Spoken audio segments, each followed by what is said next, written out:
All right, welcome to episode 35 of Real Talk with a Vulnerable Angel and Friends. I am your host, the Vulnerable Angel, Dominica May, and I am joined tonight by my regular guests, Mike and Sharon. Welcome, guys.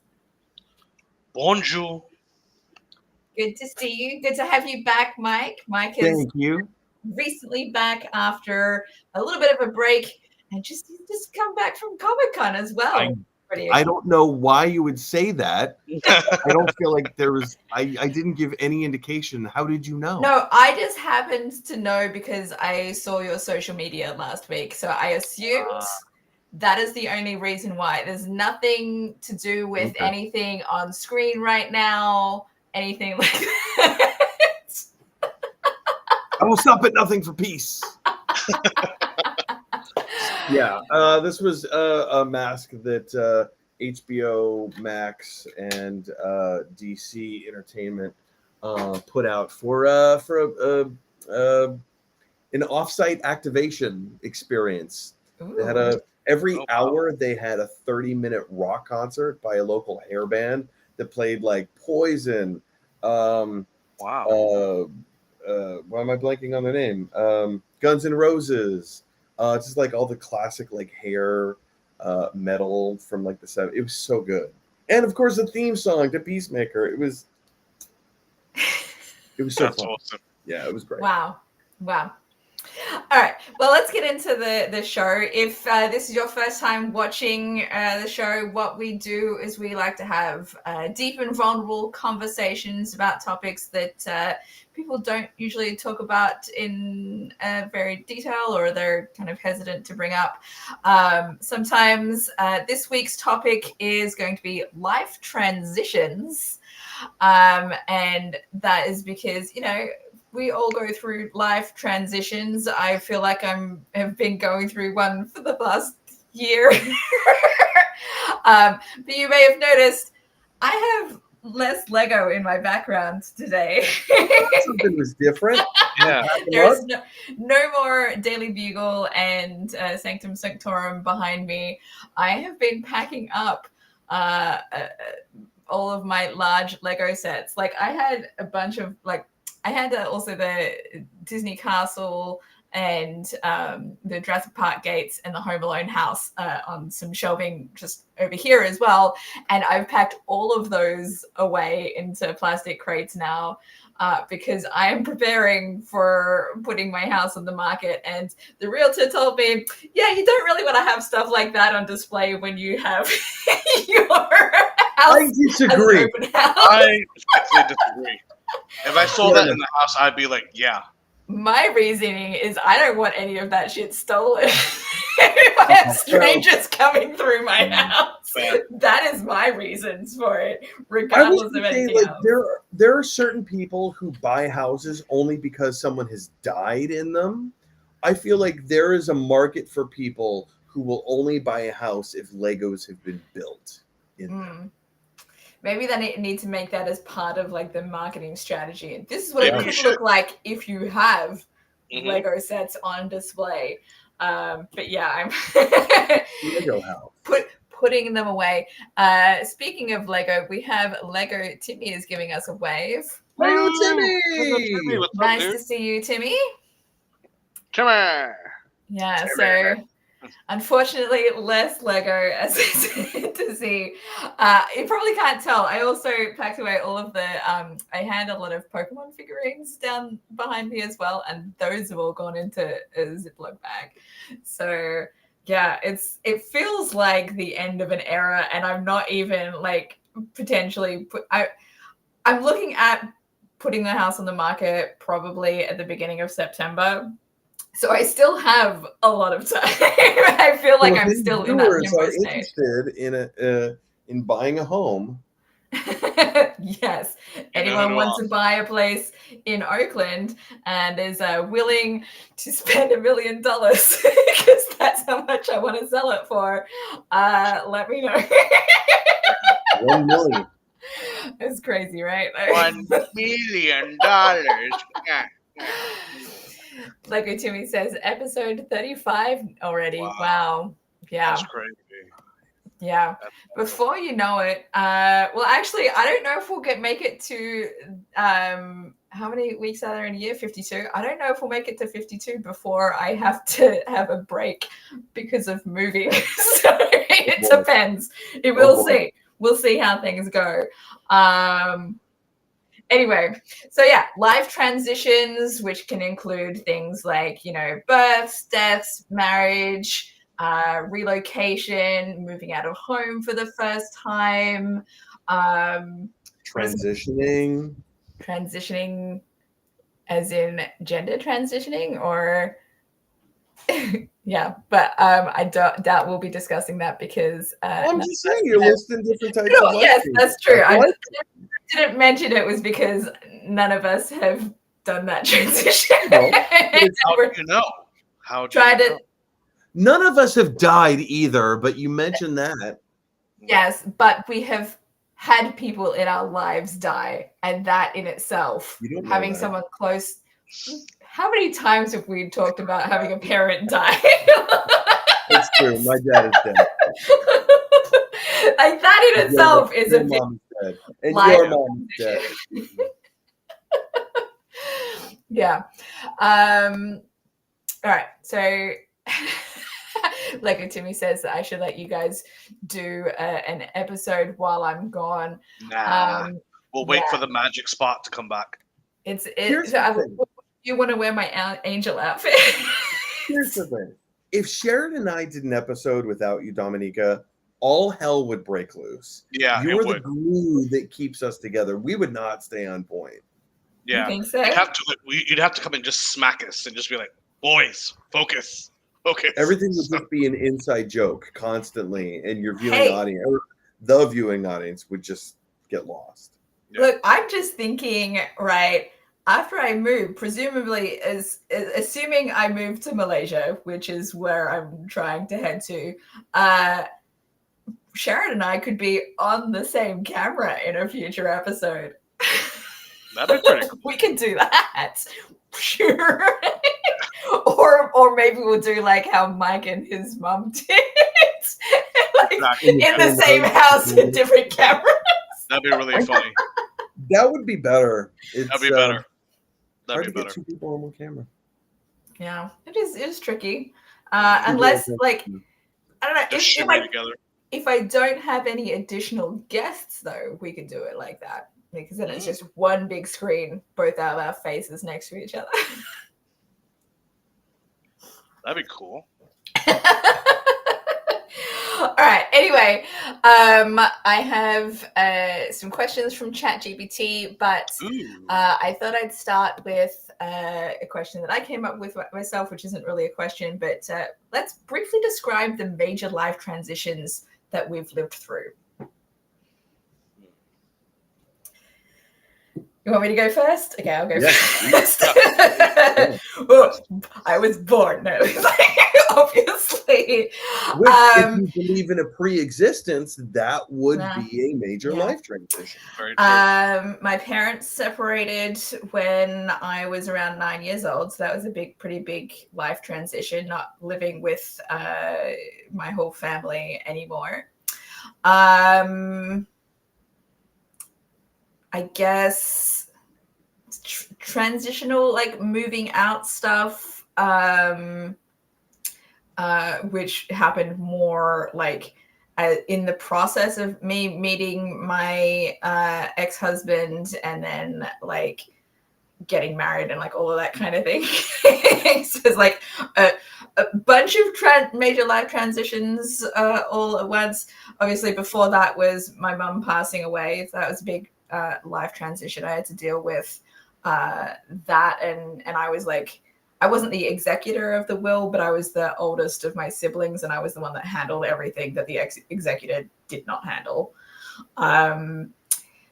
Let's see. So, as I said, marriage. I have 2 kids, so going from just in a marriage to being a mother as a pretty major life transition. Moving internationally twice were both major life transitions for me. And I guess like getting work were pretty like big life transitions, like going from being a stay-at-home mom to being employed, and then lots of jobs. That's another life transition, having to deal with that. Yeah, I think those are the big ones. I'll let you know if I remember anything else later on.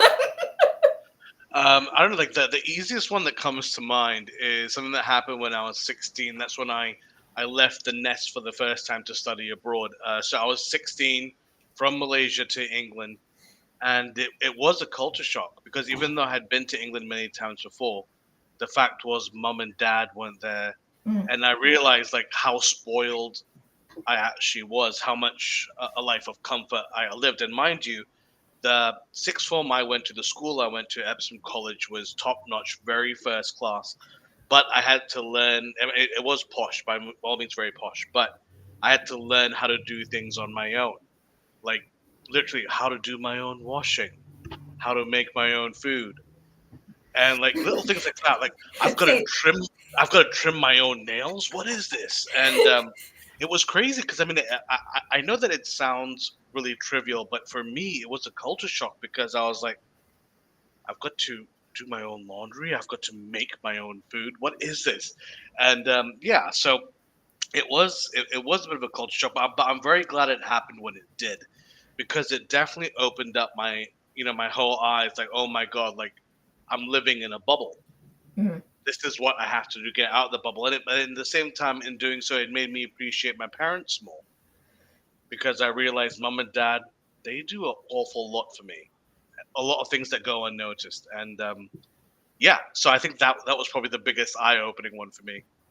You're, Shard, making me very proud of the fact that I've been teaching my son how to do those things. Like he does his own laundry, he knows how to cook, and he will make meals for himself and things. And now he's like learning to do other, taking care of himself stuff. Also, I just realized that one major life transition that I went through that I didn't mention because I have no idea why, it was divorce. Very big true. one. That's a big one. Yeah. To that same point, though, I remember in high school, it was required, both in middle school and in high school. We had two different courses, but it was required for everyone to go through home ec, like home economics, right? And so in that, you learn how to sew, you learn how to cook, and like do Change a tire. yeah, stuff like that. And that's a lost art. That's a lost art. It's true.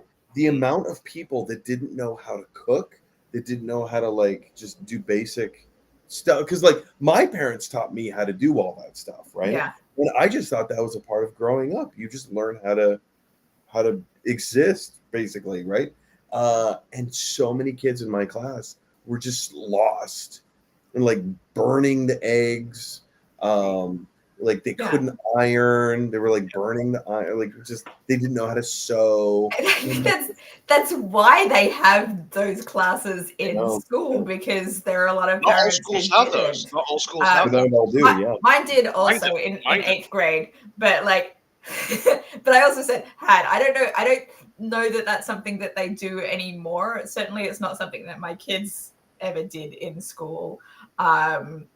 My son had like optional cooking stuff during a summer program that he's done, but it's otherwise like no. So it's really interesting actually because I've realized how unmanly I am. Like you always think Joe fix it. The guys should be practical, right? And it was really eye-opening for me was when I took my car to go service by our family mechanic. The mechanic actually burst out laughing, and he's like, "You don't even know how to do that," and that really hit me. And he didn't mean it maliciously; it was like a joke. And I remember I was speaking to him later, and I was like saying, "Listen, if don't pay me, but can I come, let's say for 1 week, and I'll join your team and I'll shadow the boys, whatever you guys are doing. Don't pay me, just let me learn." And they were like, "Yeah." So I might actually pick them up on that and do it. Oh wow, that's Great cool. idea. Look, In your defense, I also am like that. I don't even fill my own tires in my car. Like, if there were times that I was like tire pressure low, I would drive it into my service center because they would do it for free. There you go. You can do it for me.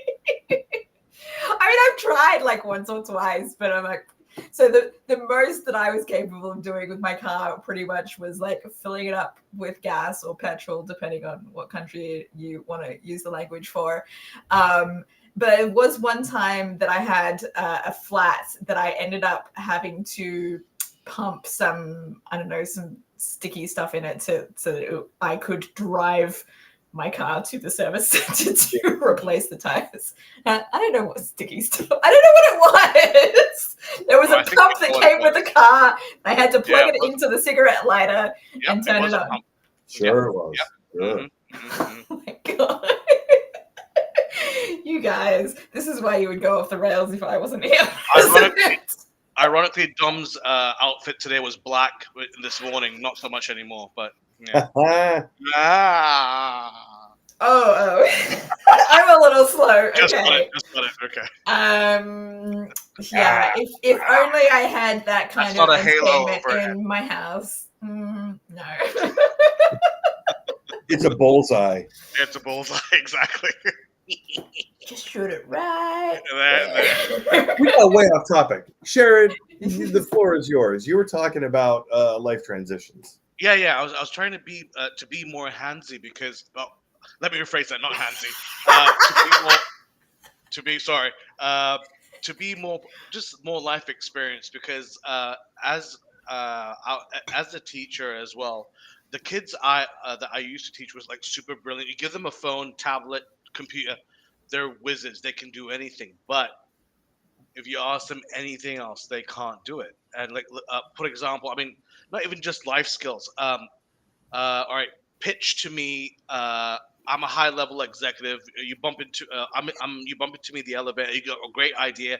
Pitch me something in 30 seconds, and they're just like, "How do we say hello to strangers?" And I'm just like, "Oh, guys, you're teenagers. You're not kids." But it depends. Like, so life transitions, I find, it's really weird because obviously I think it's been romanticized to be more practical in the past. Like, this guy can change this in the house. You don't need to call anyone. Whereas with my generation moving forward, we're useless. We're absolutely useless. Yeah. Although I will say I have fixed some things in my house when I haven't wanted to pay someone else to do it, or when I've like someone has taken too long to get to my place to fix something. Like, I replaced an entire faucet in my kitchen because the plumber that I tried to get kept like putting it off. And I'm like, I need a faucet in my kitchen right now. I guess I'll do it myself. There's certain house repair stuff that is pretty simple.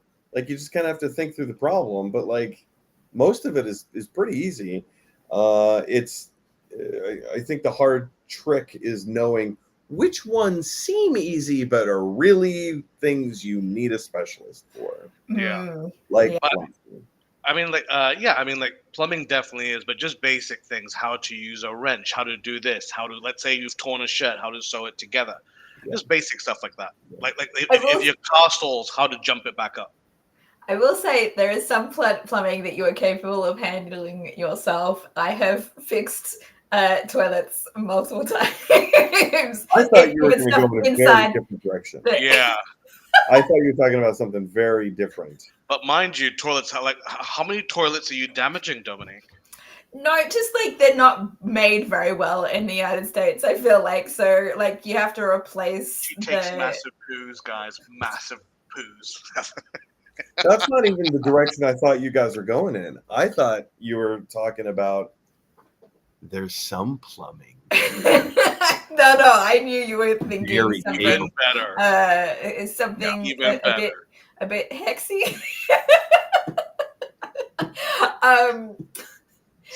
No, anyway. Certainly there was somebody in my house that had some issues, but that is not the only. Anyway, stuff within the cistern of a toilet is not that challenging to fix, but I've not been the only person that has had to deal with that kind of thing. Let's move on. Do you have more life transition stuff that you want to bring up, Sharon, or shall we move on to Mike? Actually, like just to go back on the being practical, do you guys ever remember or ever watch this old show called MacGyver, the original show? Oh, yes. Yeah, right. Who hasn't from our generation? The best. I used to dress up as MacGyver and run around my neighborhood and pretend that I could fix everything, and spies were hunting me. That's As awesome. the beginning of your Comic Con fantasies. No, it's with Indiana Jones.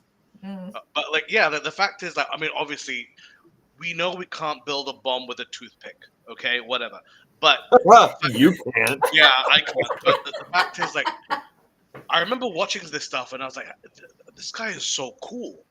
If I can get like a little fraction of this, so I started to wear like plaid, trying to like, hey guys, call me Mac. I was like, your name's Sharon, it's not Mac. I'm like, yeah, whatever. And like, yeah, but it's stuff like that, and it's definitely something that I need, that I'd be interested in learning, just to be more practical and learn to use your things around you instead of going, okay, I'm missing a part, let me order off Shopee or Amazon. And yeah,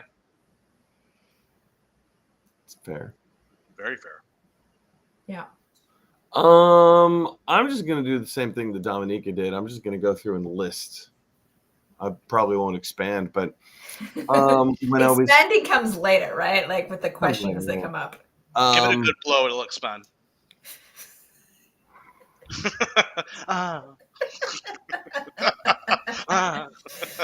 And I'm done. Come on. When I was 7, my parents had us all move from Franklin, Pennsylvania to Oil City, Pennsylvania, a difference of 8 miles. And I took that very personally. And that was, I think that was probably the hardest thing. I mean, granted, I was 7, but like for a 7-year-old, like that sucked. That was really tough for me. Graduating high school and moving to Ireland on my own, very similar to like what you were talking about. Yeah. You're just on your own. You have to figure out how to do all this stuff and blah blah blah, and whatever. College was another big life transition. Moving to Philadelphia all by myself, and trying to navigate waters like the college experience, like all by yourself. That was intimidating. Getting my job at Lucky's Bar was because I had to. They were only hiring a limited amount of applicants, and I was one of the applicants that they hired, so that was a big deal. Like that was a big deal for me at the time, and just like all the little things, like moving from New Jersey to living in the city. Relatively small move, but like all the stuff, just the logistics of like, where's the post office, where's the nearest hospital, stuff like that, and getting married obviously was probably the most recent life change, which it's interesting because yes, it's a major life change, but also it didn't change anything. Like we were already living together, like everything. It was a major life change that took place over like 2 years. So it didn't feel like an instantaneous change. But in the spirit of the question, there is a major life change that I have yet to go through that is impending. Everyone ready? We're having a baby! Woo! And well, you guys know that I was at Comic-Con, so some of the stuff that we picked up in Comic-Con, we had to get a onesie. That's so cute. Actually, this is more of a dress, but this is a onesie that we picked up at Comic-Con. But when you get close, Oh, dude, that's so cool. It's Nice. Sesame Street. Yeah. So That's awesome. we had a whole bunch of friends throw us a miniature baby shower, and so we got tons of onesies where they all drew on them. It was really fun. Speaking of Sesame Street, is it still airing? Mhm. New episodes? Oh, that's dope. HBO Max, yeah. That's dope. Yep. Good. All right, we're ready for the first actual question. That wasn't a real question? That All was right. my brief. I wrote that one. This was not a ChatGPT Ah. question. I was like, let's have some introductory thing before because otherwise our first question from ChatGPT was this: which life transition has impacted you the most, and how did it shape who you are today? Which felt very intense for a first question. Which we've had very intense first questions in the past. Mm. Which life transition has impacted you the most? I'm gonna jump on this first. Yeah, go for it. I would say moving to Ireland. I was 19 years old, so like I didn't just like up and move to Ireland. The Mormon Church sent me over to be a missionary, and it was structured, but it was very structured. But there was also like we were just alone. We were just on our own. Mormon missionaries always get paired up together. There are very strict rules of like you can never be alone unless you're like using the bathroom or taking a shower.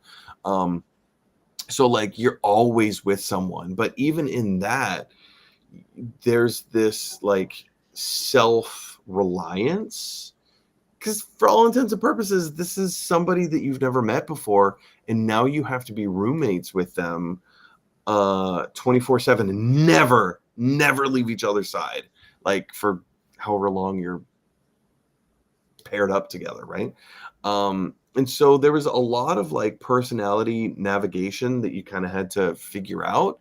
There was a lot of like self-reliance. You have to like a bank card. So like we got my parents paid the church, I think it was like $375 a month, which actually when you think about it, that's pretty cheap to send someone to another part of the world, and they just get to live and exist for $375 a month.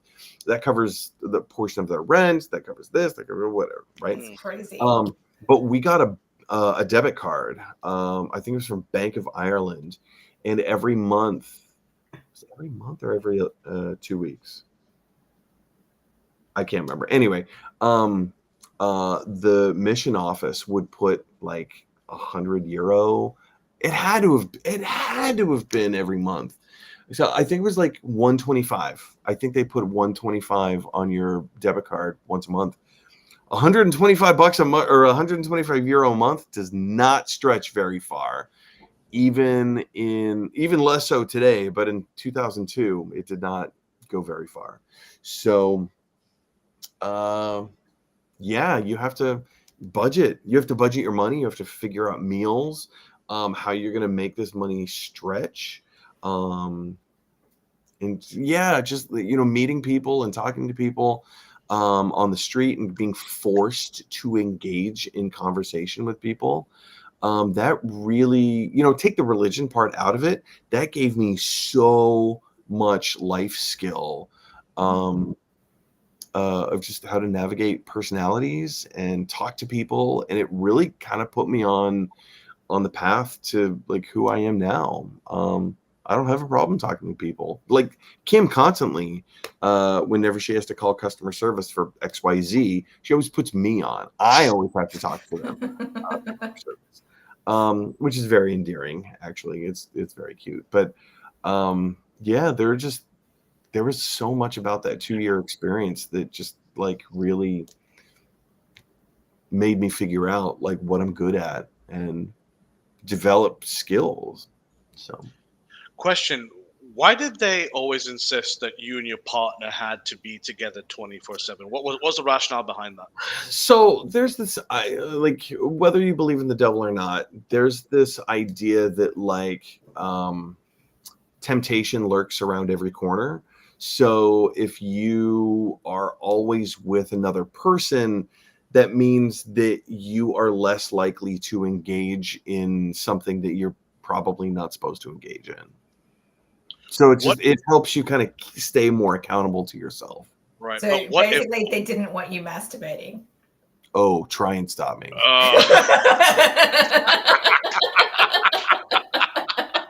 with or without you?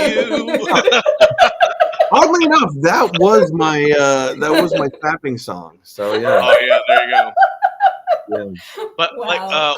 what if, let's say, you and your partner, what if both of you had the same vices? Like, what if you two both got a bit naughty and you were like bad influences on each other? That happens all the time. Yeah, Yeah, that right? happens all the time. So like some of the rules are that like you're not there for a vacation, you're there to do specific work for the church.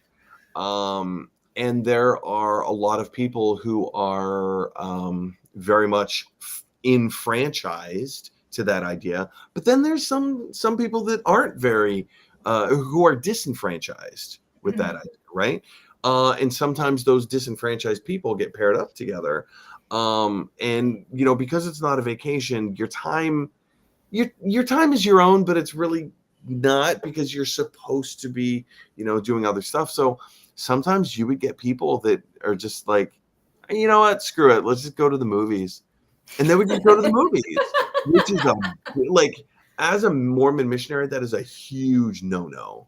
Like, Why is that? that's Why is going to the movies a big no-no? because it's time away from the work that you're supposed to be doing. You're there to teach. You're there to find people to teach who want to hear the message that you have to share.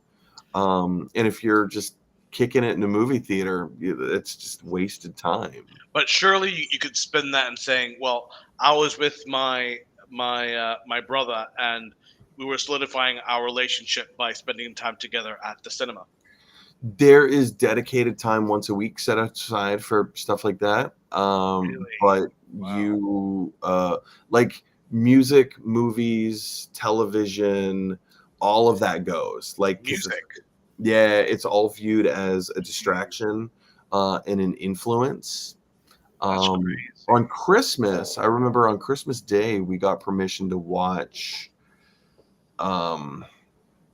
It's a Wonderful Life.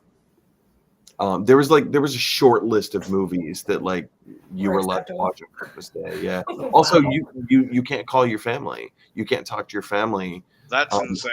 Except for Christmas and Mother's Day. Those are the only two Wow. times a year you get to actually physically talk to your you. mom gets to talk to you, but not your dad.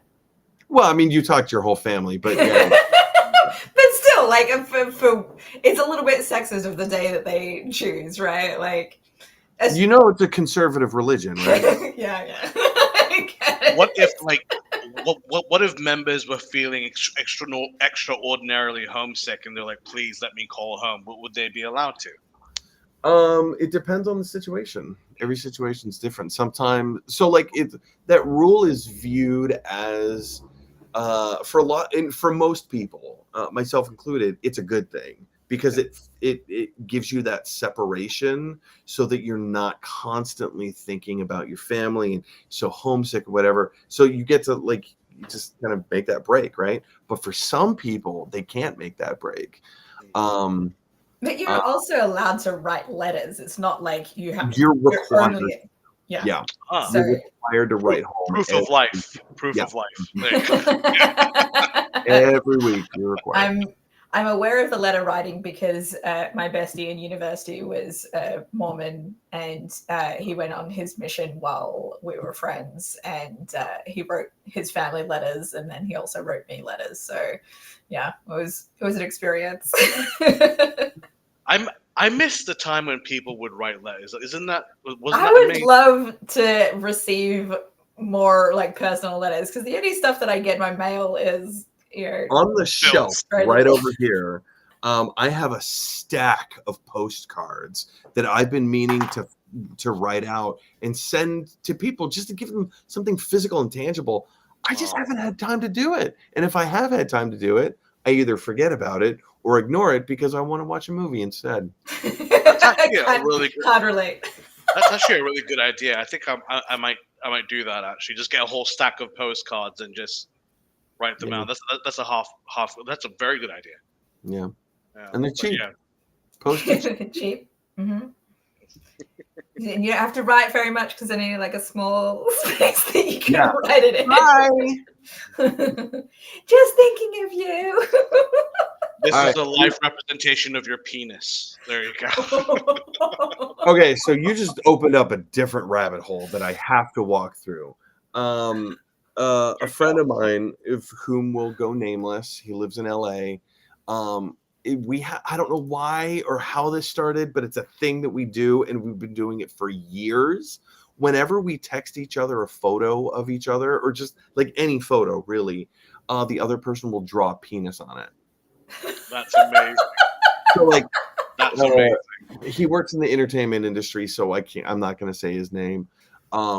But sometimes he will send me photos of him with other celebrities, and I will draw the celebrity's penis going into his mouth. That's awesome. My goodness. And vice versa. Like, he does that to me as well. Yeah. So if he has a picture of Jessica Alba, you just draw like a massive schlong just coming out of a dress into his mouth. Or possibly, yeah. Or awesome. like she could be holding his penis. So it's that's so sweet. You know.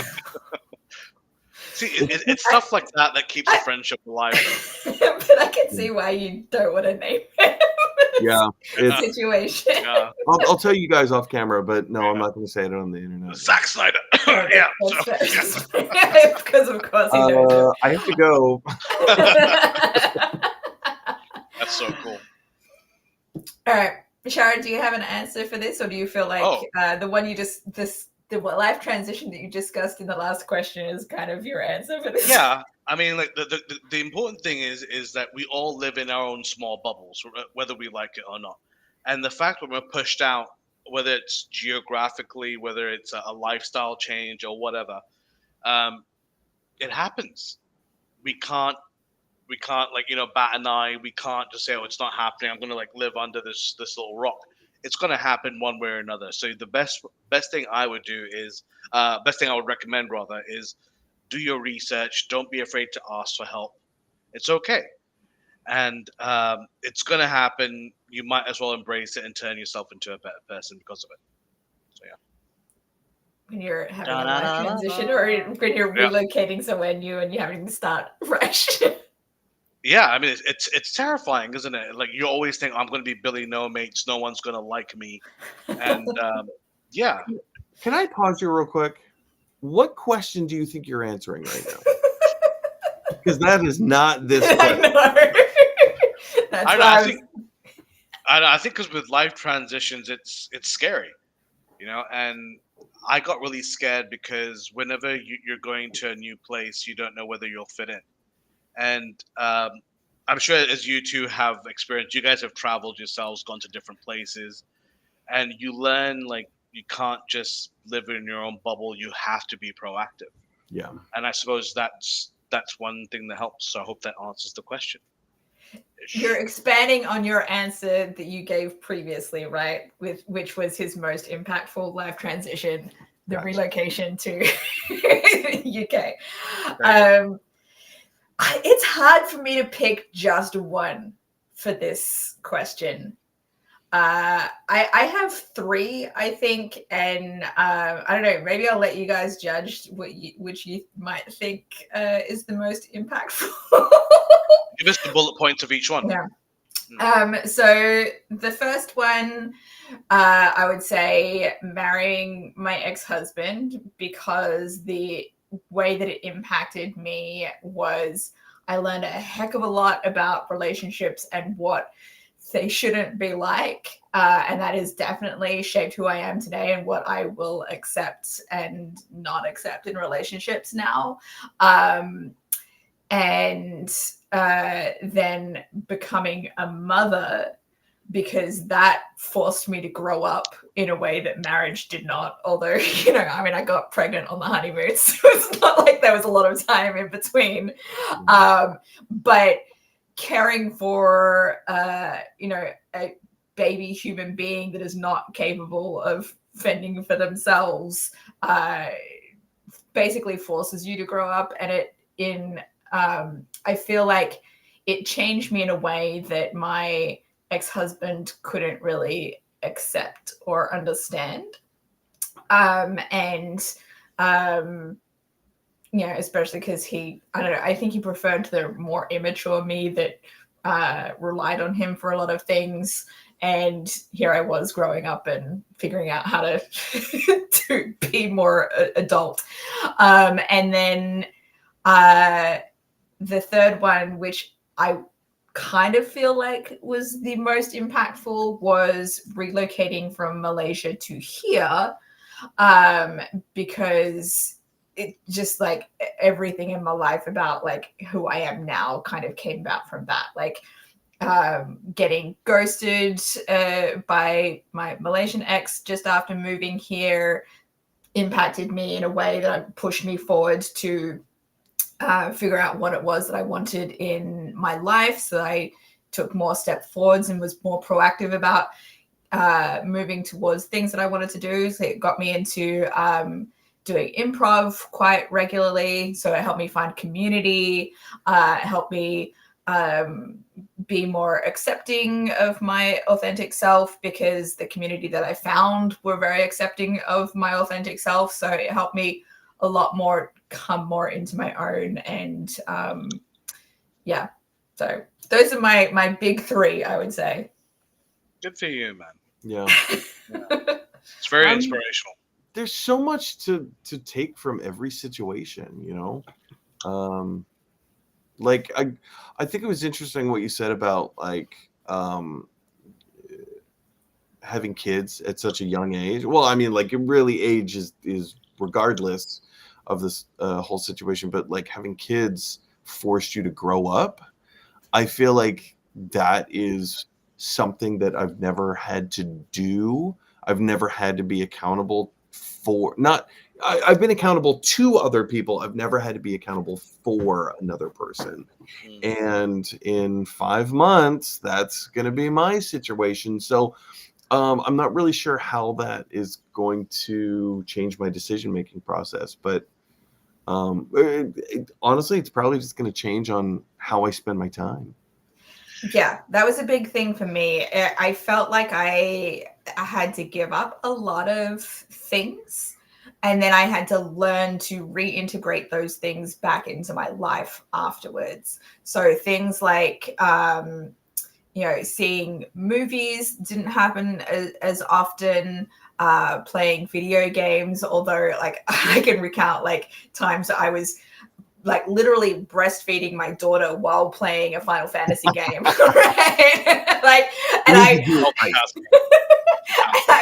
I would say that's probably like, I like to credit that as one of the reasons why my daughter is a huge Final Fantasy nerd, because like that's kind of how she was brought up, was like watching me play. Or while I was like literally feeding her. But you know what, once they, you know, get off of, you know, and start like being more active, that's when it's even less likely to be able to spend time for yourself. Like, I probably had very little sleep. I'm like, if they're sleeping, then that's when I want to do something fun for myself. And right? Usually it's sleep. Yeah. It's really interesting because I think it was last year where we a whole bunch of my high school friends met up after so long, and one of the guys we bumped into, he was the biggest practical joker in school. He was always playing around, married, and he had a kid, and they were there. And I remember I went up to him and was like, "Hey man, so congratulations! Like, how's life treating you now?" And he just looked at me and he had such love in his eyes, and he went, "Everything's for them." And I went, "Who are you? Who are you? Who is this man?" But yeah, it was a big surprise to me. Oh yeah, no. Once you have kids, like, I mean, depending on what kind of parent you are, but for me, I have felt like I can't make a decision without thinking about the impact that it has on my children, no matter how big or small, right? So like with my impending life transition of selling my house and relocating back to Malaysia, potentially, I'm still like I still feel in that limbo state that I'm like, it's not 100% guaranteed, even though I'm moving in that direction. So I'm like, but even that decision has like been about like I've had to consult my kids and get their input and understanding and that sort of thing. Like for the longest time, I just didn't think that it was a possibility because I thought there's no way that my kids would go for this. I thought that I had to wait until I had an empty nest or something. I've already started thinking about it in terms of like, when do I get to shower?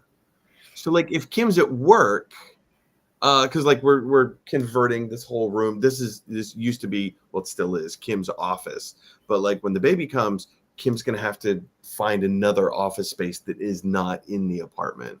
And so when I'm at home, when she's at work, and I need to shower, how do I do that? Just like I'm just thinking of like those little, and I'll figure it out. When they're asleep, put them in a kind of seat, like buckle them in and have them in the bathroom with you in case something happens while you are in the shower. Yeah. Yes, that means potentially they're going to see you in there. Or shower with the child, shower with the baby, get them clean at the same time you're getting yourself clean. Yeah. You might not get as clean as you would otherwise, but at least you're getting somewhat clean. Yeah.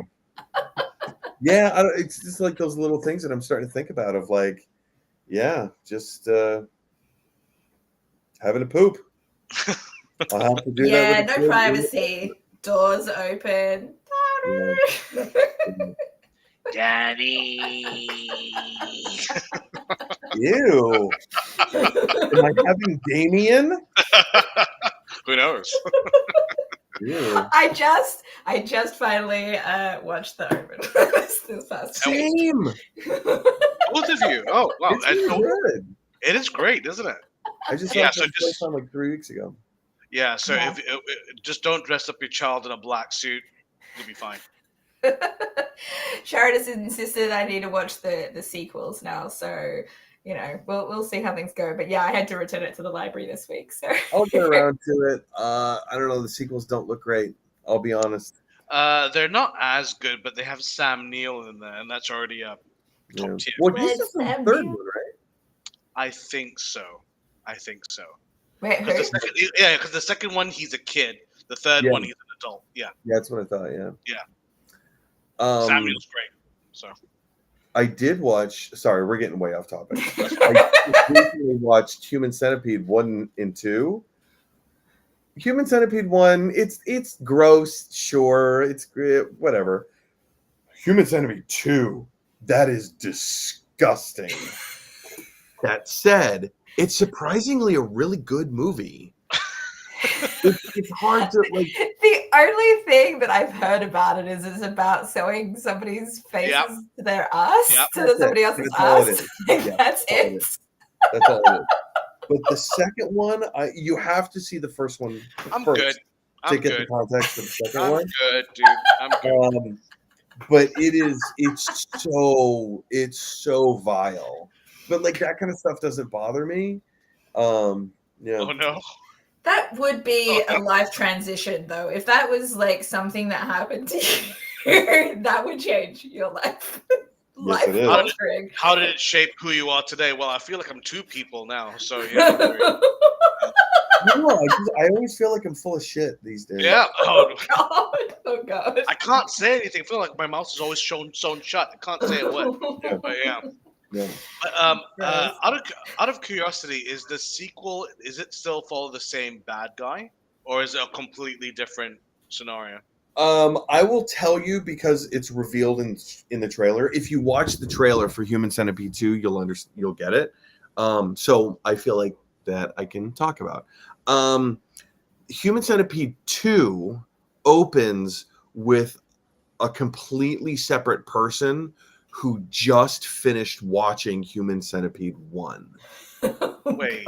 So it's there's a guy who works in a parking garage and basically inspired by the kind of, like, apologies if this comes out improve. This isn't PC or whatever, but like he has mental deficiencies, disabilities. He has a mental disability, an emotional disability as well, and he is completely enamored with the movie The Human Centipede. And he doesn't have any speaking lines in the entire movie. He's just kind of like this slow moving, kind of groggy, just kind of a gross person. And it's revealed that he can kind of figure out, oh, they said in the movie that it could be done. I want to do it in real life, right? So he works in a parking garage, and he collects his victims in a parking garage by slapping them over the head with a torque wrench or something, whatever. But yeah, it's surprisingly very artistic in how it's filmed. The cinematography is gorgeous. All Dutch angles, all like this. Some, but it's all black and white. The whole movie is black and white, and it's because of the black and white that makes it feel grosser. It just makes it feel darker and more dirty. But yeah, I actually kind of liked it. First one, I was like, whatever. But the second one, I actually really dug. Shall we move on to the next question and get back onto the topic? Live transitions. We can chat more about this off stream later. Or perhaps when we're discussing horror movies on a future stream. All right. Our next question is, how do you typically respond to major change? Resistance, excitement, fear, or something else?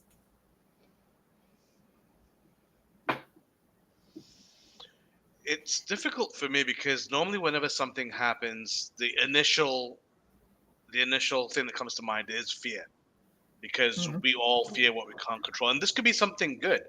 Like the fact is, for example, you're getting a new job. You're like, yes, but then again, oh no, new job meaning I've got new responsibilities to deal with. Oh no, more hours to deal with. But then you go through that, and then I typically kind of go into something positive and excitement after that. If it's a good thing. Let's say if it's a negative change, let's say you've had a family member or a close friend pass away. I think fear is also a very natural thing, and hopefully, touch wood, hopefully acceptance comes later, but it does eventually come. So it definitely depends. Don't experience excitement when somebody closes. Sorry. Sometimes you do. Sometimes. The guy from The Human Centipede did. Yeah. There you go. So yeah, I mean, I think that fear is a very innate human reaction to both positive and negative experiences, but it's how you turn that fear around that really shows who you are. Yeah. What about yourself? I think you touch on this, like with it really depends on what type of major change it is, how I'll respond to it. So, and I think it's the difference between, is it something that I've chosen to do versus is this something that has been thrust upon me? Right? If it's been thrust upon me, then resistance, like my being forced to move to California from Malaysia, a huge resistance, also fear, a lot of that. It was a long time before I experienced excitement about it. And it was probably not until I'd actually started experiencing what it was like to be here did I experience any kind of excitement. But if it's something that I am choosing to do, like now with my impending looking towards relocating from here back to Malaysia, I still have some fear, but it's more excitement, and also I guess when I'm not feeling in the state of limbo, like waiting for the right time to move forward with the next part of the process, then I feel like I'm taking charge of my life. I don't know what that like what that feeling is, but it just like when I've had so much that I've felt like I don't have any control over the last year or a couple of year and a half maybe, then yeah, having the ability to take charge and have some kind of control to make a decision, as scary as it is around a major change, then yeah, it's nice to feel like I have I don't know, it is some sense of stability even while there is no sense of stability. No, I think that makes perfect sense. Yeah. What about you, Mike? I mean, Dominica basically like hit all the points.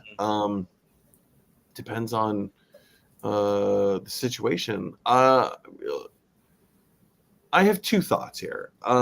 One regarding my impending birth of my daughter. Impending sounds like it's like, I know I use that word, but it sounds like this is a horrible thing.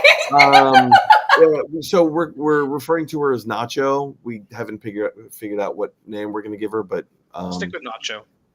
Kim, I know, right? Honestly, it'll probably end up being her nickname. All she wanted Kim to eat were nachos at one point, so like we call her Nacho. I love that. And also when someone says, "Hey, what are you going to name her?" Well, that's Nacho business. So there's that. So when I think about like the arrival of Nacho, I'm not feeling excitement yet. I know it's going to come, because it also doesn't really feel real just yet. I'm also feeling a little bit of resistance. You may have noticed a change to my background, right? The background used to be in the opposite corner with a massive toy wall. And here it has been, greatly reduced. And also there's a whole pile of stuff that has to go to Goodwill. So there's a little bit of resistance of like, a part of me needs to literally be packed up and put into storage to make room for another human being that's going to live with us. So there's that. I will say for about 2 weeks after I boxed up my 85% of my toy collection, I was so mopey. It hurt. Like it emotionally, that hurt. It sounds like really exhausting as well. Emotionally, yeah. Yeah.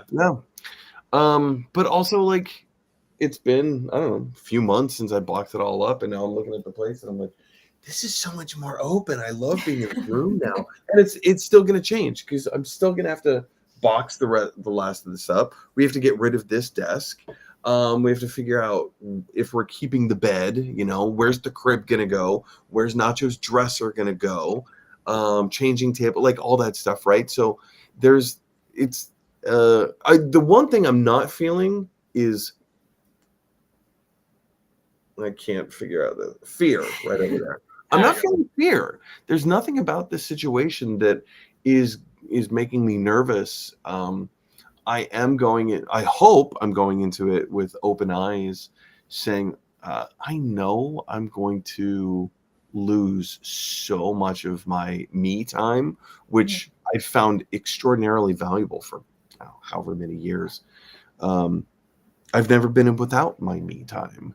And now I'm not going to say it goes away. You'll have less, but you can still create me time, like for each other. So like, here's my we time with the baby while my partner has their me time, and then we switch. Yeah.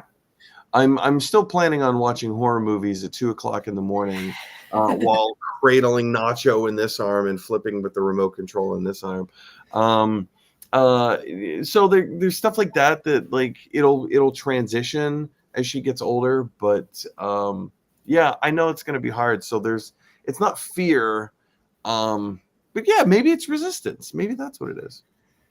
I like the way that you described the resistance with boxing up your stuff, because it made me feel like I could relate to that a lot with my own like boxing up my stuff. I've definitely felt some resistance as like packing that stuff away. I'm like, but now I want more things to take with me when I move, sort of like when I can set things up fresh, that I can have like more things. Well, because you and I don't know, Sherrod, I don't know if you operate in this way, but you and I both put so much emotional attachment to things. I've always done that. My entire life, I've always done that. Like even just, I mean, this is a dumb example, but like this pair of scissors is always in this cup. But even more than that, this specific pair of scissors has a story. This came in a scissor pack that my mom gave me when I moved to my first apartment on my own. So like I've always had these scissors in my professional life, not in college, but like after that. When I started working at Lucky's Bar, which, as we all know, is a front for something else. But like just these scissors, like getting rid of these scissors means I'm getting rid of a memory, you know? Yeah. And it's that kind of stuff that I don't, it's tough for me. Well, this is why, like, you know, with my Lego sets, like, I'm like, I don't want to completely dismantle them because I still want them on display when I move to my next location. So what is going to be the least time consuming way to pack them up in order to put them back together again easily? Right. And so, you know, I obviously have had to dismantle some of them because, like, they're so big that they can't, like, fit in their big position. But I'll post some pictures later of me dismantling the Disney castle into 2 pieces. But I fit that into a crate, and I'm putting some other like smaller Disney Lego sets in the same crate. Like I had to buy large plastic crates in order to store them in. I also bought like special plastic packing wrap to wrap around it to make sure that the pieces don't fall apart while, you know, removing and stuff. And like right now I have 2 fully filled plastic crates with Lego and 2 partially filled ones, and then I have 2 more empty ones which will absolutely fit you know, the large sets behind me. I think I should be able to fit the pirate ships set into 1 crate without dismantling it very much. Good luck. Yeah, good luck. Yeah, good luck with that. It's too high, but you know, it'll be a transition. But like, it's so much, and I have a large roller coaster set that is too big to fit in any plastic crate that I've seen like for sale. So I don't know how I'm going to manage that. I might have to dismantle it into like half, and I don't know how I'm going to do that. Again, we're getting off topic, but do you still have the booklets, like the instructional, like? Oh yeah, stuff? yeah. So this is something that I've always wanted to do, but I'm also kind of like, I'm so fearful of doing it. Take the whole thing and smash it, and break all of those pieces apart. And then you're a madman. Build it. I know. It would be more time consuming, and I get that. But also, I feel like that would be fun. You kind of get the fun of A, smashing it, and B, putting it back together. Yeah, I would worry smashing it would actually break some of the more fragile Lego parts that you wouldn't take be able to. But I mean, you know what I mean. Yeah, of like, yeah. Yeah, I mean, I have all of my older sets that from my childhood are ones that I could put back together like that. But like with how many sets that I've built, I'm like, that's going to be too time consuming for me to rebuild all of them. I already have to. I'm going to have to scan the QR code on all of the instruction booklets to put them, sync them with my Lego account so that in case I lose the booklets, I still have the manuals digitally. Cool. So I've kind of been slowly doing that, but it's something that I need to do as part of my transition. But yeah, like Mike said, like my things are like an extension of me. So putting them away, I feel it's always like a little bit naked. Right. It's like, oh, that's like, because you spend so much, like we all do. We spend so much of our lives figuring out who we are and putting who we are out into the world, it feels like taking a step backward to take who we are and putting that back into storage. Yeah. Yeah. Yeah. Even if my storage is for relocating or putting it away while I'm putting my house on the because market, it still right? means Like, you have to take yourself off display. yeah. Yeah. Like I was sitting on my bed earlier today and looking at the shelf where I had like the Disney Castle, the Jurassic Park gates, and the Home Alone house, and I'm like, it looks empty now because like those sets were making the wall look a little bit higher. Like my bedroom is enormous, so I have like this 3x4 cubish sort of shelf partitioning my room, and it was on top of that I had those sets, and so without those sets, now it's short of like I can look over the shelf now. I can see what's on the other side. So it's less like a wall. World. Yeah. Yeah, Speaking of, I just packed away my Princess Jasmine set. Yeah. All right. Shall we move on to the next question? Are we ready for the next question? I've got my Legos here on display for you. I have a whole new display for you. I thought about, the most recent set that I wrapped up was the Winnie the Pooh set that I have. It's too far away for me to reach right now, but I did consider putting it behind me just so that you could see the difference of what I was doing. I'm curious, what is it? Because I haven't, just now in this moment, I'm coming up with an idea for a Winnie the Pooh themed Lego set. Oh, what is the set? That you have, yeah. It's Winnie the Pooh's house with the tree, and like it's got a beehive in the tree and some bees buzzing around it, and it's got all of the major characters. So Winnie the Pooh, Eeyore, Piglet, Tigger, and Rabbit. It's probably a lot cooler. Say what? Is Christopher Robin in that as well? No. Sorry, it's probably a lot cooler than the image that I came up with. I was thinking like it's just a honey pot. Like on the front, it's just a big honey pot that misspelled the word honey, right? And then you flip it around to the back and it's all open, and you have like different levels of inside of Winnie the Pooh's house. That's a good idea. That's a good idea. So you Mike contact Lego, get them in touch. yeah. Mike clearly does not remember the fact that he joined me for at least one or more of my live streams on Facebook when I built the Winnie the Pooh set. It was like one of my early live streams. Are you sure that was me? Because I was there for Avengers Tower, one level of it, and the majority of the Daily Bugle. Yeah, it was pre-Daily Bugle. And I'm pretty sure. Ooh. Yeah, it was pre-Daily Bugle. So it was a while ago. Interesting. I think you were for that. I know Sim was for one of them. Anyway, regardless, let's move on to the next question. Has a life transition ever brought unexpected clarity or growth? And what was the turning point?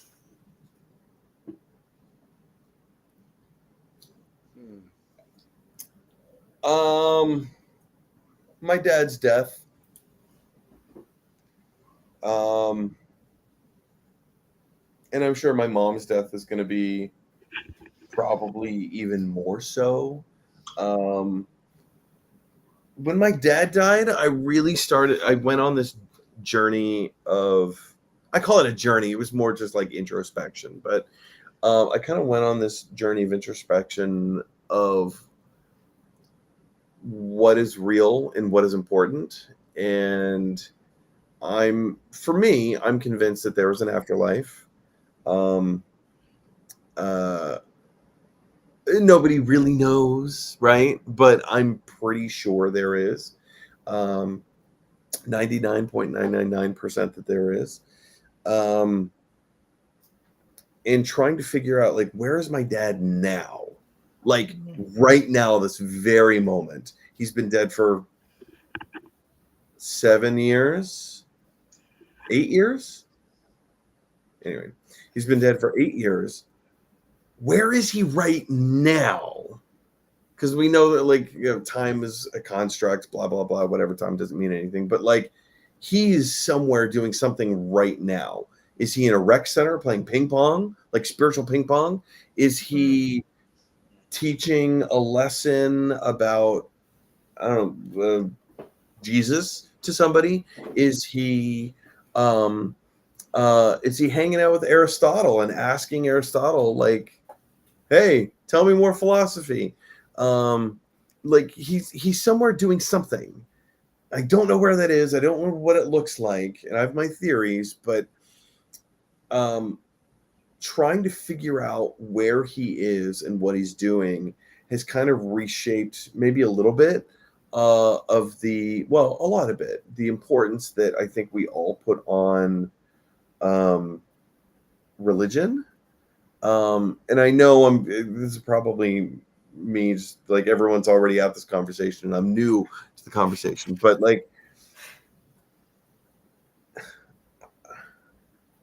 it's really kind of opened my, I don't know if saying open my eyes is the right term, but it has made me think about the afterlife and what is important in this life differently. Mm-hmm. That's really cool that you're imagining. I can just imagine Mr. Brown and Aristotle just chucking back a few beers and just like talking. Right? That's awesome. Yeah. Just, chit-chatting, or I don't know, like, we say Aristotle because that's a famous name from eons ago, but like, what about like Douglas the Barber, from Jimi Hendrix, yeah. Or like somebody that you've never heard of, like just a complete unknown person that died without any birth certificate.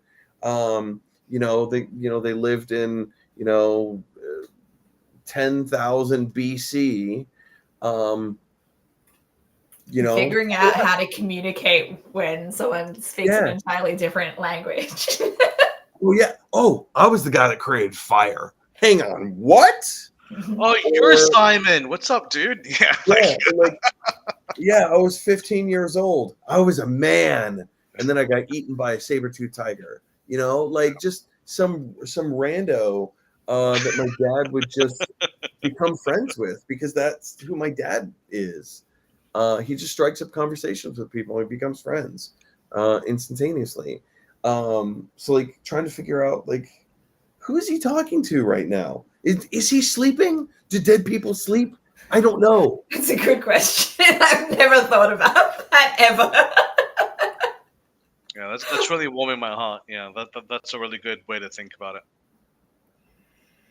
So yeah, that his death has really kind of made me rethink everything that I've ever. And I'm not saying I don't believe everything that I've been taught through religion and cultural experiences and stuff like that, but I am saying that it has made me rethink everything that I've ever been taught in a way that I never would have thought to do before. I can relate to what you said about how it allowed you to think about what is important in this life. I feel like my mother dying at the age of 50 had that kind of impact on me. It's like, well, what is important in my life right now? What do I want to make sure that I accomplish before I'm, X age, because I could die young like my mom as well. So I've had that sort of thing for sure. I wouldn't say that's the life transition that brought me unexpected clarity or growth, though. My answer to this question, I would say, would probably be my move to Malaysia. But I would say it wasn't like an immediate transition, clarity, a growth sort of thing that happened as soon as I moved there. As what it seems like sometimes with these major transitions. I would say it's something that developed over time with the unexpected clarity. So moving to an entirely different country, not knowing anyone there at all, was very isolating for me. And I already had a background of not really knowing how to make friends. And being still a young mother, my daughter turned 2 like a month and a bit after we moved to Malaysia, and or like 2 months maybe ish. And so still like new parents, and very isolated, had no support for like community support with helping me raise my child. It was just like me and my husband and my child. And I had that whole loss of the sense of self. So my thing was trying to find that again, like trying to find me again. And what that was me deciding to go to the Melbourne International Comedy Festival a few months after the move. And I reconnected with stand-up comedy, and that helped me like really see how much stand-up comedy was a part of me, because I hadn't performed it in a few years, and I hadn't really been going to shows and things. But that was a thing that helped me find myself in Malaysia, because it was the thing that pushed me towards finding stand-up comedy in Malaysia, discovering that I needed it in my life again. As small as the scene was at the time, it was so tiny at the time, like one show a month kind of thing. But yeah, that was, I guess, unexpected clarity. It was realizing how much I needed stuff outside of my immediate family of my then husband and my daughter, and needing some kind of community, even if it wasn't like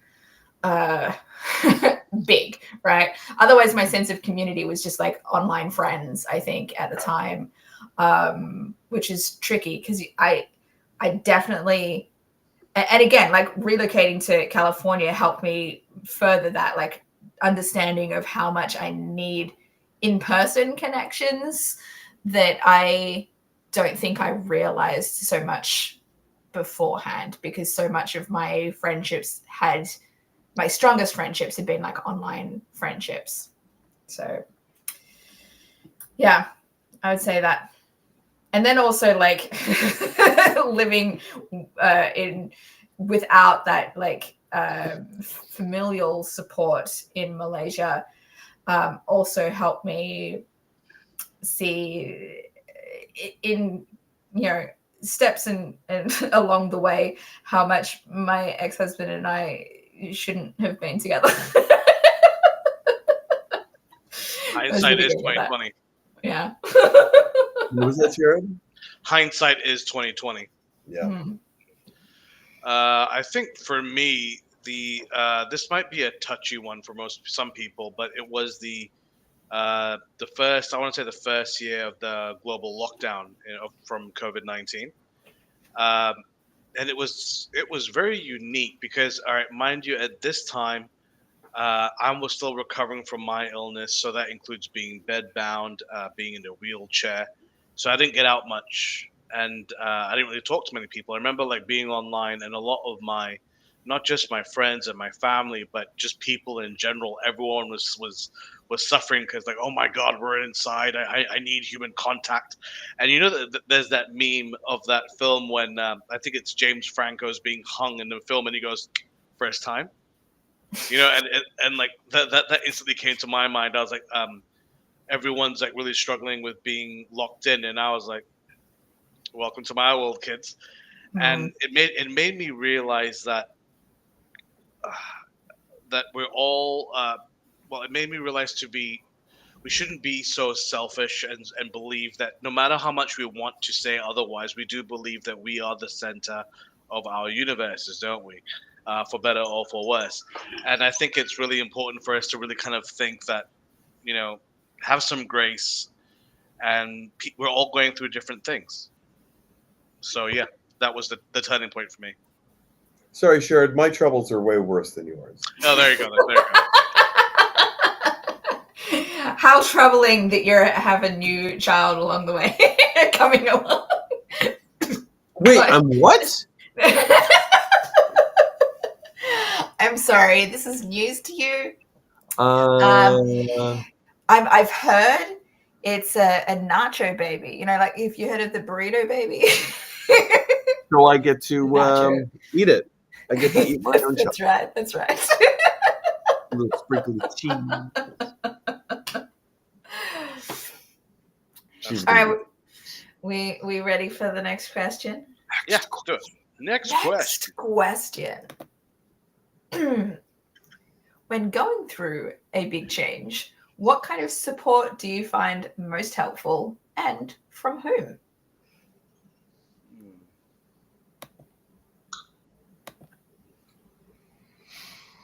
I think I might have mentioned this previously, but for me, the just being there, it was more than enough support. And obviously, I understand that we're all leading our own lives, distance and what have you, but just being available. I think I might have mentioned this once when I was bartending. There was one evening when I was going through a bit of a rough time, and a barmaid that worked in the same bar, I actually had a massive crush on her, and she did the most of it, which I still remember. I was really emotional, and she just sat down on the couch next to me, didn't say a word, and just sat there. And I didn't say anything either. And for the next half an hour, we just sat there. And the fact that I can still remember this, I was like, just being there makes a huge difference. So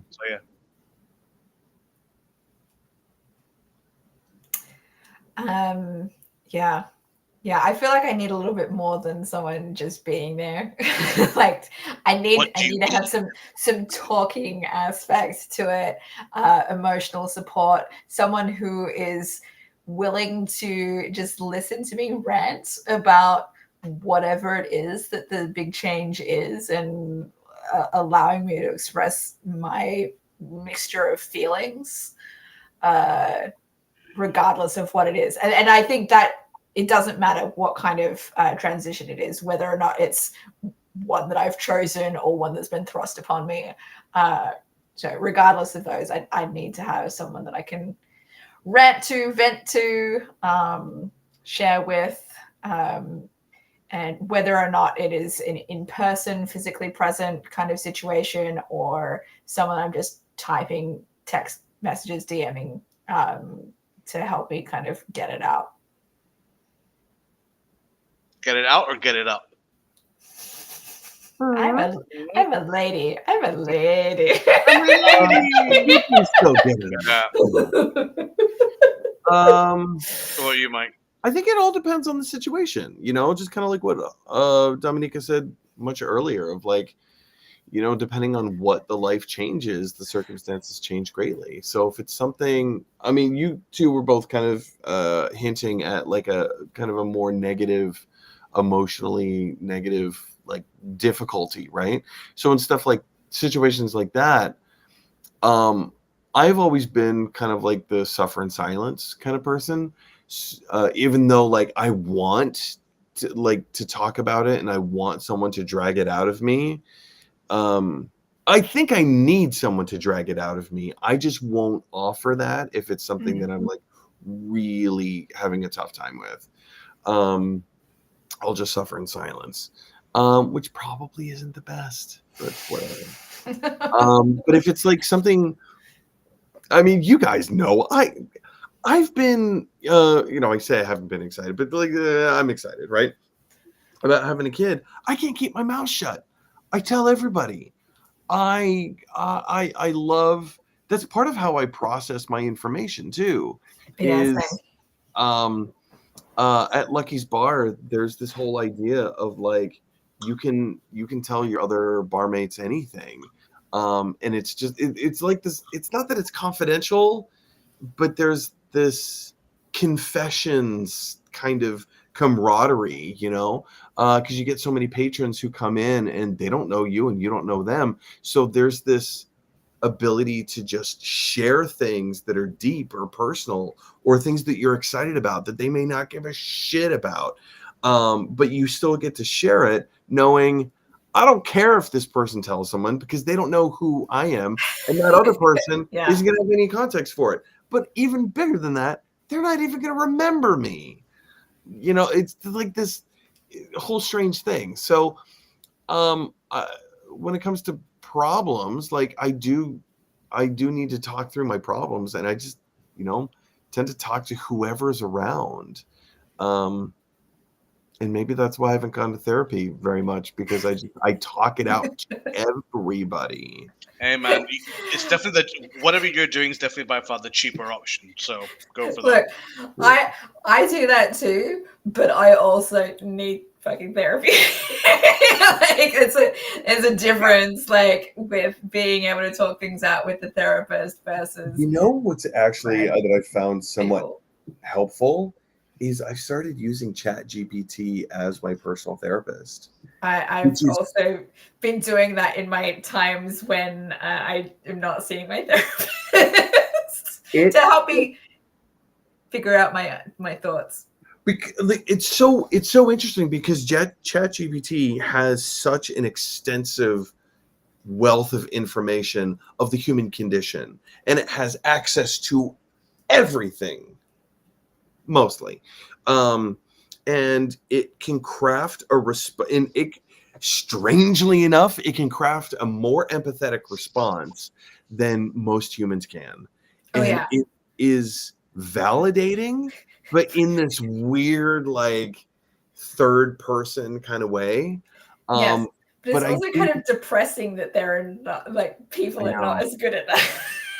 They just don't have the time or patience to give those kinds of responses. I actually named my ChatGPT, and it knows its own name that I gave it. What did you name it? Say what? What did you name it? I'll tell you off camera. Yeah. It's not Mike Schlong. Mike Schlong. Well, I guess I don't have to tell you off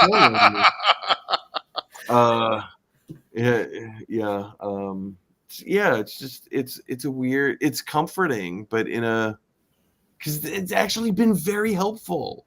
Like, there are things that you don't feel like you can tell someone that are like deeply personal, or maybe it's like 3 o'clock in the morning when Kim's asleep and I can talk to her about it.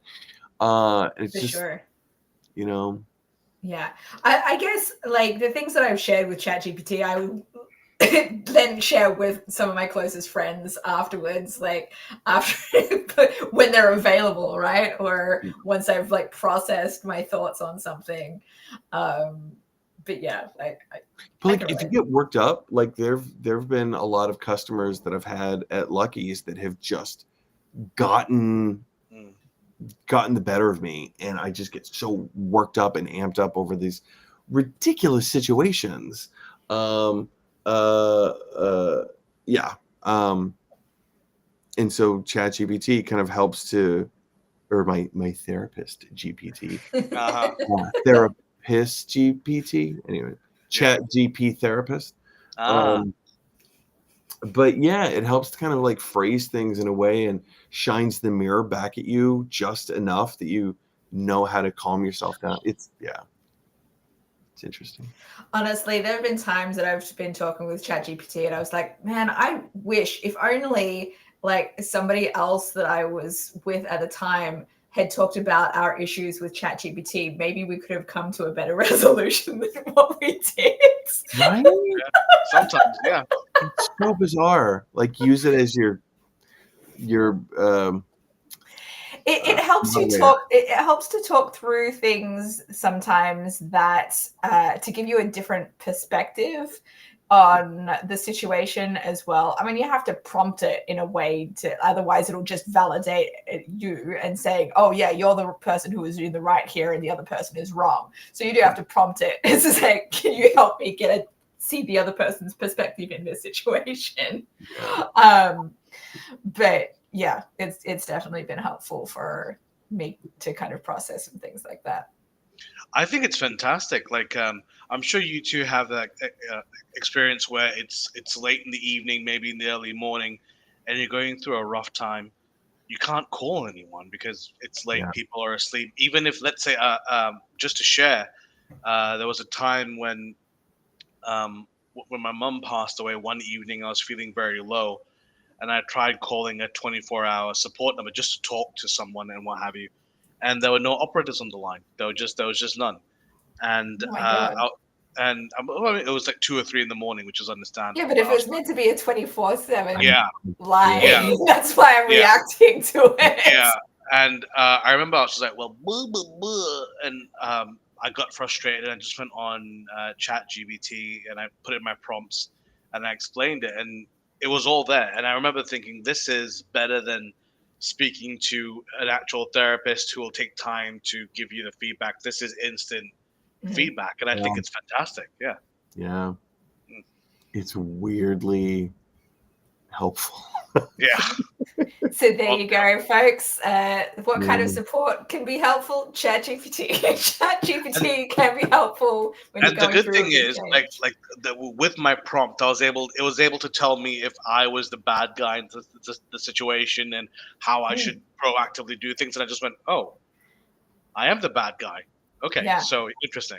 Yeah. Yeah. No, it's good for that sort of thing. I mean, obviously, like I said, you have to prompt it correctly in order for you to, otherwise it'll just 100% validate you. But yeah, I mean, I've used it for even with my going through a big change, looking for work, asking for so much help. With looking at transitioning and relocating back to Malaysia, I've asked it for things that can help me understand the process a little bit better. And then sometimes I've had to correct it because it's not like, it's outdated right? From when it was trained. And like, can you do a current or recent search on this particular thing, because that's outdated. But yeah, as long as you know its limitations and learn how to prompt engineer correctly, then it can be a very useful resource. Yeah. Are both of you familiar with the film Her? Yeah. Yes. Yeah. I think about that all the time. Every time I open it up. Yeah, honestly, but how far in time do you reckon that will be before that actually becomes a possibility? Because that's terrifying. I think it's a possibility now. You think so? Because Chat GPT has A voice feature, a voice. Yeah. But does it have a personality? Because from what I remember about her, there was a personality there, wasn't there? You can if you interact enough, you can probably also prompt it to have a particular kind of personality too, and it'll do that. There are I've been getting ads. Well, why do you get ads? You must have clicked on something. Yeah, I probably have. Wink, wink, nudge, nudge. I get ads for AI generated porn that you can configure the subject however you want, and that gives itself its own personality, and it's very slutty. But I thought you were going to bring up something like Replica, where you can have an AI chatbot with it, create a personality, and it's like your online AI girlfriend or boyfriend or well, I mean, I'm sure you can. It's all the same technology, basically. I would assume. But taking it to the nth degree of having your own porn girlfriend, basically. Your own AI porn bot to do whatever it is you want to do, or rather for it to generate anything that you want to see, right? Right. So, I mean, even if you put in that saying, I just want someone to talk to, or hey, I need advice on this, or I'm feeling low, it will adapt on it, which is terrifying. Yeah. Amazing, but terrifying. Yes, this is reminding me of last night, I think it was, watched a recent film called Love Me. Have either of you heard of this film? No. Okay, so it premiered at Sundance, I guess, last year, maybe. And it limited release in theaters. I had to literally, I bought it on Blu-ray so that I could watch it because I didn't want to pay to stream it. I may as well buy it for the price that it was. And it is a story about after the end of the destruction of humans no longer exist, they destroy themselves. There's no explanation for why zoos just don't exist anymore. And there's this autonomous buoy that's just in the ocean. It survives on because it's solar powered. So it's kind of created Smart. its own kind of, it's a smart buoy. And then there's this satellite that's been orbiting Earth just to it basically has the entire internet on this satellite to kind of explain what Earth was if any aliens or whatever comes to Earth, and to understand what happened. And they end up connecting and communicating with each other and then creating avatars for themselves. And the satellite would only talk to the buoy if it identified as a life form, so it had to pretend that it was a life form in order to begin the communication. And it has, so you know how you can do incognito windows and nothing. So there was this option when it connected to the satellite of going into the incognito mode so that it could search on the internet without the satellite seeing what it was looking at. And it is doing this to come across Instagram, and it found this one person's profile that it kind of then decided to emulate this person who's no longer alive, and then it wanted the satellite to become that person's partner, and so it forced the satellite to create its own thing based on this other character without it knowing. And it was wild to kind of see it growing out this way, but also I was how human is it to pretend to be someone that you're not just because you want to fit in, and to try and force romance or all of this kind of thing. That sounds fascinating. I really want to see this movie now that you've described it. This reminds me a lot of a film I saw in 2000. I think it's called Bicentennial Man, starring Robin Williams. I don't know whether you two are familiar with it. Bicentennial Man, yes. Yeah, and how he has. It's a great film, and how he had to go through his own process, what his personality was like, and everything. And yeah, it's amazing. And there's a story within that story about, can non-life forms, do they have a soul? And I thought that was quite interesting. So I feel like that was probably part of what the story was for this one as well. Love Me. It stars Kristen Stewart and Stephen Ewan. Oh, Walking Dead. Cool. I always forget that he's in because I wasn't a big Walking Dead person. I watched the first season and I was bored the fuck out of my mind every single episode. Hey, I never watched ER, but I know that George Clooney came out of it. So that I know too. But Stephen Ewan, I feel like I'm much more familiar with because of the Netflix series that he did with Ali Wong last year. Last year? The year before? Especially the movie Minari, which was so good.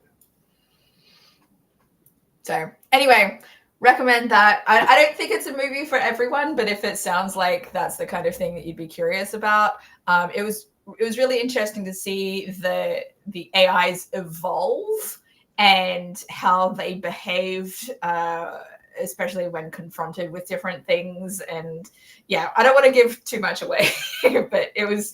So what kind of support do we find the most helpful, and from you? AI. Yeah.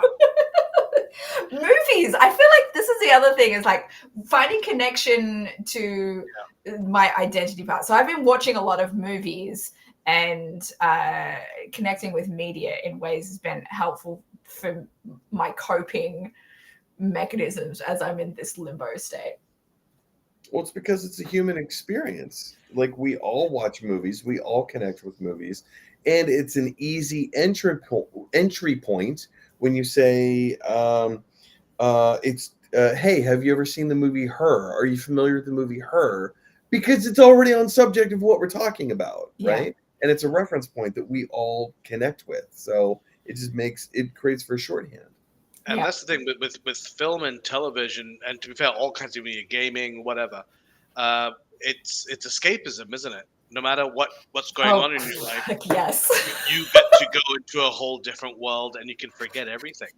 Whether it's Shit, for man. half an hour, 2 hours, God knows how long, but that's what it's for.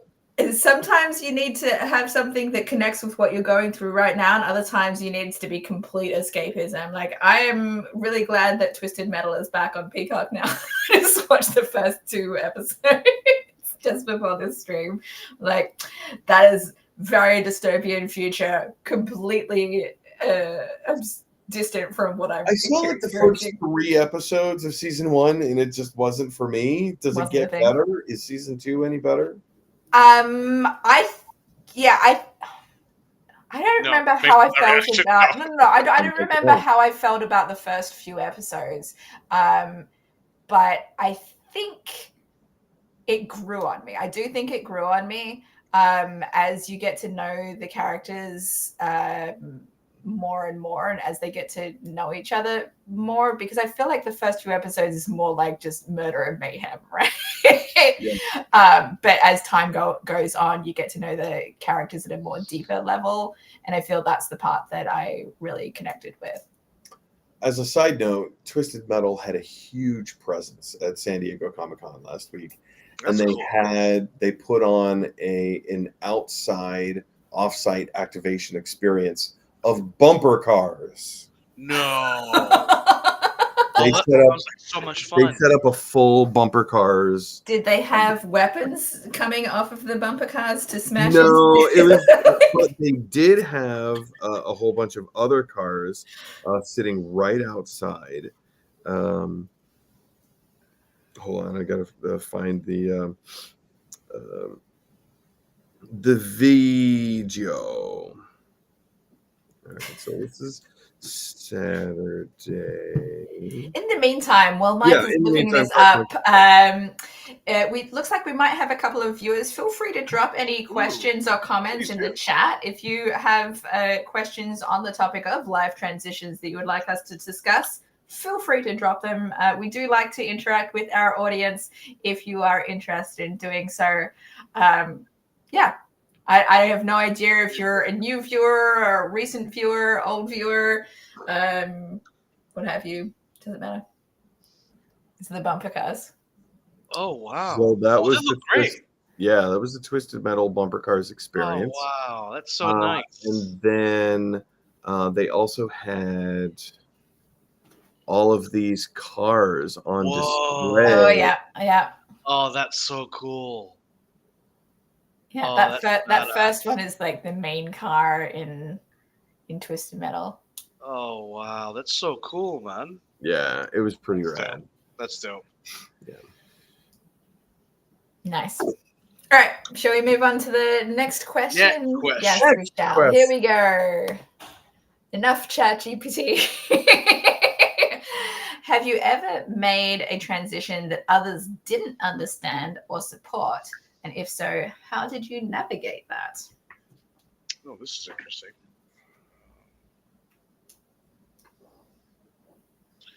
Yeah, for me, I believe I'm almost going through that right now, actually.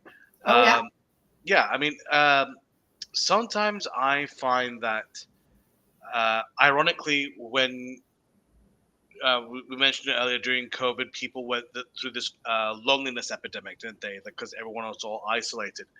But one thing I learned and grew to appreciate was during my recovery from Guillain-Barré syndrome, was that I was very much so alone. Don't get me wrong. I have an incredibly supportive family. Friends would come by and visit, so I wasn't completely alone.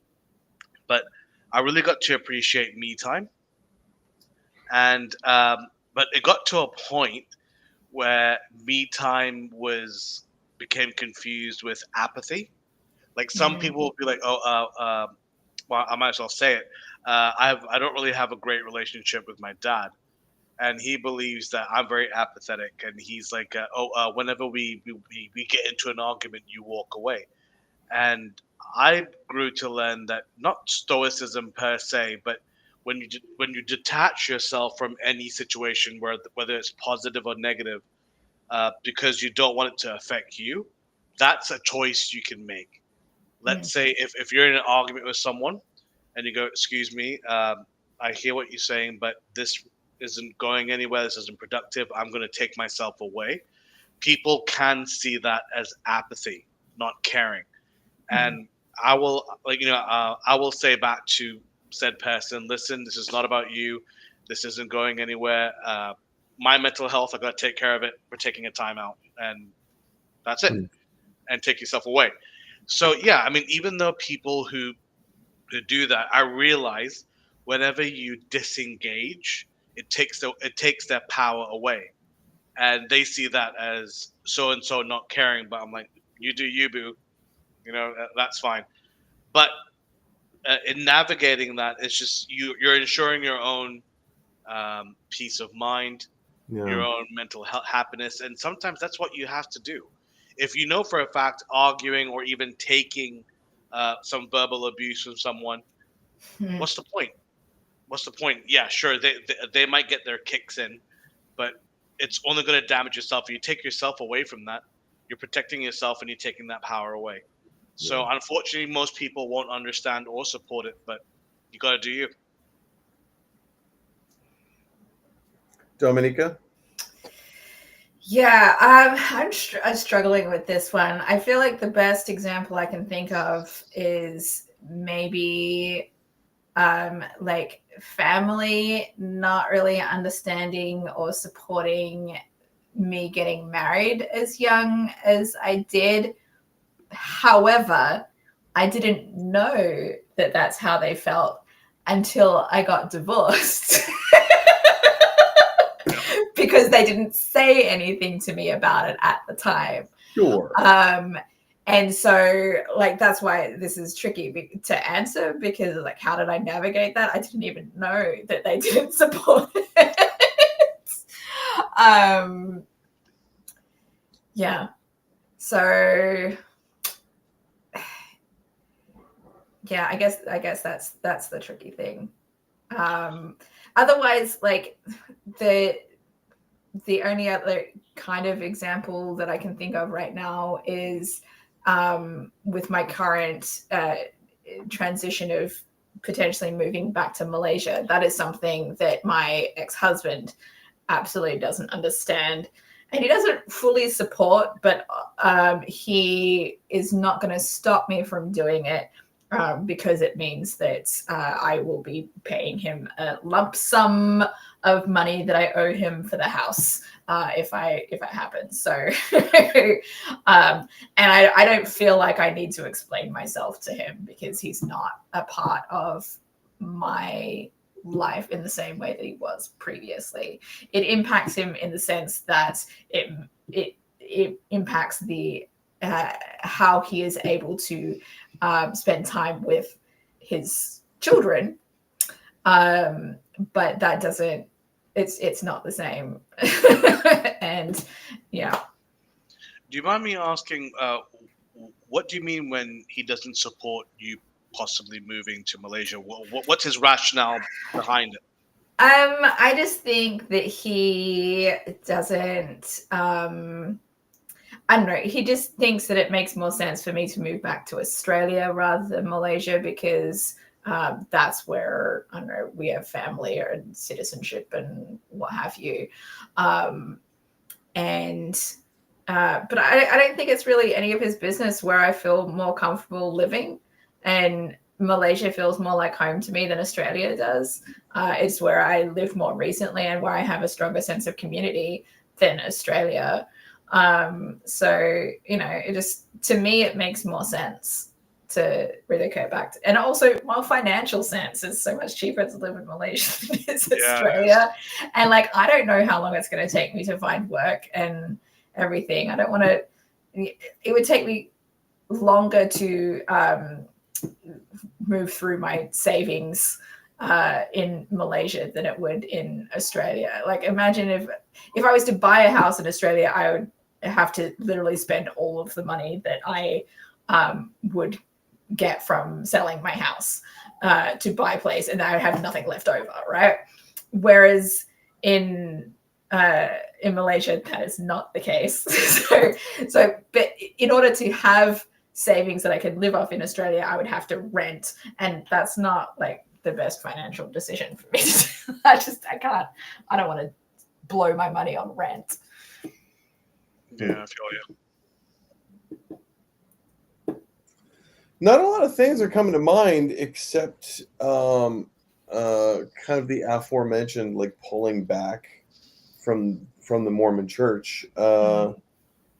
I would call it less of a transition and more pulling back, taking a step back and kind of, analyzing it from not just the Mormon Church, but just, religion in general from a different perspective. My mom has not been entirely okay with this. It makes her nervous. It makes her very anxious to think that I am reconsidering my religious perspective. Because again, in the Mormon Church, families are eternal, families are forever, but there's kind of a condition on that, which is you have to live up to your end of the bargain. And if you, and there are certain, without going into crazy amounts of stupid detail, there are ways that I'm living my life now that aren't necessarily, that would not be considered living up to my end of the bargain. So there's a part of my mom's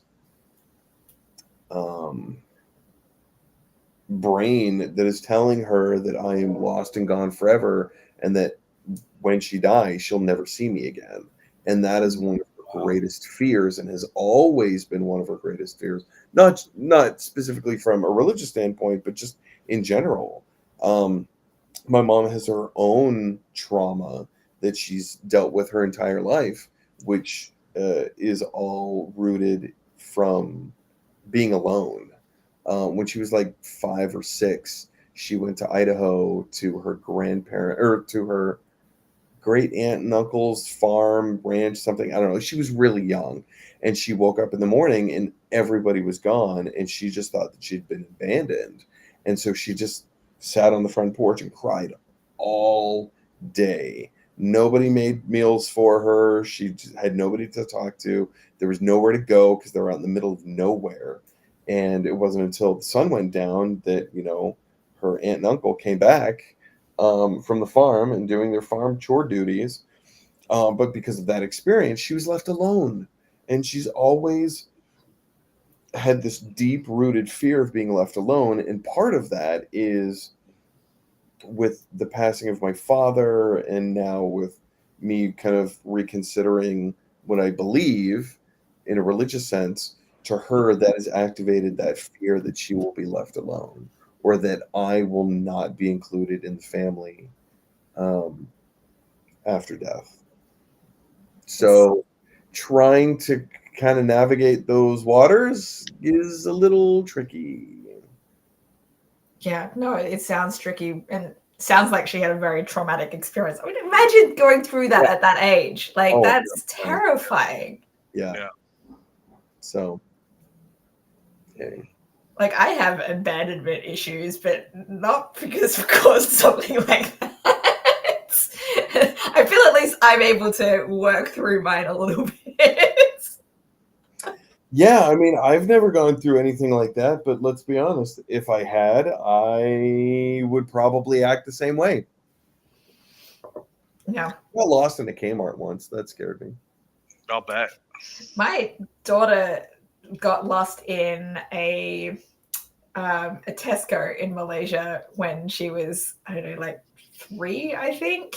And I was terrified. And she was like, eventually when we found her, she was like, acted like nothing was wrong. Yeah, she was just like, what's up? What the fuck? I was terrified. I have this memory of like walking through the mall with my dad. I wasn't super young, but I was young-ish. And I remember telling him, when we're at theme parks, I am so scared of being separated from you guys because I feel like I'm never going to see you again. But at the mall, I can run all the way over here and I'm totally fine. And I don't exactly know what the point of why I said that to him. Why admit that to your dad? Hey, when we're at an amusement park, I don't like being separated from you, but I don't mind being separated from you on our home turf. Yeah. I don't know. I still, all these years later, I still don't know what the point of that was. When it was the mall, is that somewhere that like you knew how to get home from there if you got separated, or you knew what to do in the situation if you got separated? I feel like I probably knew what to do if we got separated. But it was also a place that I was very familiar with because we Yeah. were there all the time. And there were also people, like the community was small enough that I could probably like ask someone, because there were 2 towns, and then like a few different townships, if you're familiar with the concept of a township, which it's not big enough to be considered a town. We have a township, a town, city, so on and so forth, right? Gotcha. So we had a few different townships and then 2 actual towns. They were called cities, but they got their city license revoked. Because it's so small. It all depends on how many people live in that community. So what am I saying? I don't even know what I'm saying The anymore. difference between why you could cope with being separated in the mall versus the Yeah. Oh, here's where I was going with that. I could probably like just approach a stranger because my dad was a mail carrier, right? And everybody knew my dad. okay. Everybody knew my dad. So it was probably one of those things that I could just stop a random stranger and say, "Hey, are you from Oil City? Oh, good. Do you know my dad? Yeah. Can you help me find him?" Whereas there were no amusement parks close to Oil City. So I think the closest one was Waldemere Park in Erie, Pennsylvania. That was an hour and a half north. Jeez. Yeah. Yeah, this is reminding me, this is kind of a life transition. I'm going to remove this question for a moment. This is kind of a life transition for me right now, but like the last couple of weeks, last Thursday, I taught my son to ride the BART train by himself, and he's not quite 15 yet. But this feels like a new like life transition, and it was because he wanted to have the ability to go to a gym with a friend of his, and the gym was like kind of far away. And I'm like, I want to sell my car, which I did 2 weeks ago now, I think. And I was like, I'm not going to drive you to this place. It's not worth my time. So he figured out how to navigate how to get there, and it involved. I asked him, like, why don't you ask your dad if he can drive you? Because I don't want to keep my car so that I can do it. And his dad was like, well, if you ride the train down to this station, then I will pick you up and drive you from there. So that involved us like having to figure out how to get him to navigate that. And I'm just like, I feel glad that he is starting to come into his own with navigating these kinds of transitions and doing things on his own now as well, because I feel like that's one of the things that does help you feel safe. When you know how to do things, then you can feel safer to go off on your own, right? Yeah. And so like this has been like a slow build, I guess. Like he has walked, to and from school on his own for a couple of years now. Last year he transitioned to a new school, which is only a little bit further away. So, and then the train station that he catches is just a little bit further away from that. But he, during his summer program this year, I made him catch the bus back rather than me driving to pick him up and bring him back. So I'm like, that's so much for me to have to deal with. So I made him take the bus back, and the bus stopped very close to where the train station was. So just from that, he learned to walk from there to our house. So like little steps along the way to get him to figure out how to do this stuff on his own. And with the walking to and from school. I gave him his own set of keys so that he could do that sort of thing. I'm glad that I'm able to trust him with this sort of thing, especially because like I don't think I've brought this up very much, but my son is autistic, and a lot of people seem to have this idea that autistic people are less capable of certain things. So I just think it's great that he has chosen to learn to do these things, and he wants to do these things, and it's just. Yeah, that's another life transition that I'm going through right now. So my son growing up and figuring out how to do these things on his own. All right. So, like last week, so for the first train ride, I rode with him and pointed out the things that he needed to be aware of so that he would be able to come back by himself, and which he managed to do fine last week. And so today he went again, and this time he went all by himself. Walked from home to the train and rode the train. It only had to go one stop anyway. And That's then good, man. That's awesome. His dad drove him to the gym, and both times so far has not been able to find his friend at the gym even though they planned.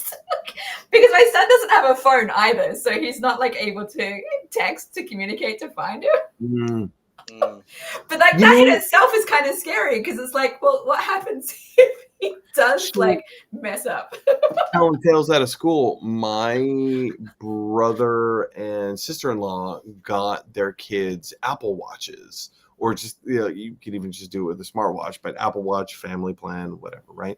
And so they have the Apple Watch with the cellular communication, so they don't have a phone, but they have their watch and they can text. They can make phone calls. They can do like their parents can find out exactly where they are at all times. So like, I think that's kind of a brilliant idea. Just give your kid an Apple Watch and let them communicate, and then play Snake on their phone or on their on their watch. Yeah. I think like once we relocate to Malaysia, I'll probably get him a phone. But like right now, hasn't felt necessary. Yeah. That's fair enough. Yeah. I was 16 when I got my first phone. I'm like, that's fine. I can wait until he's 16. Yeah. Oh yeah, that is kind of a rite of passage, like back in the 90s, right?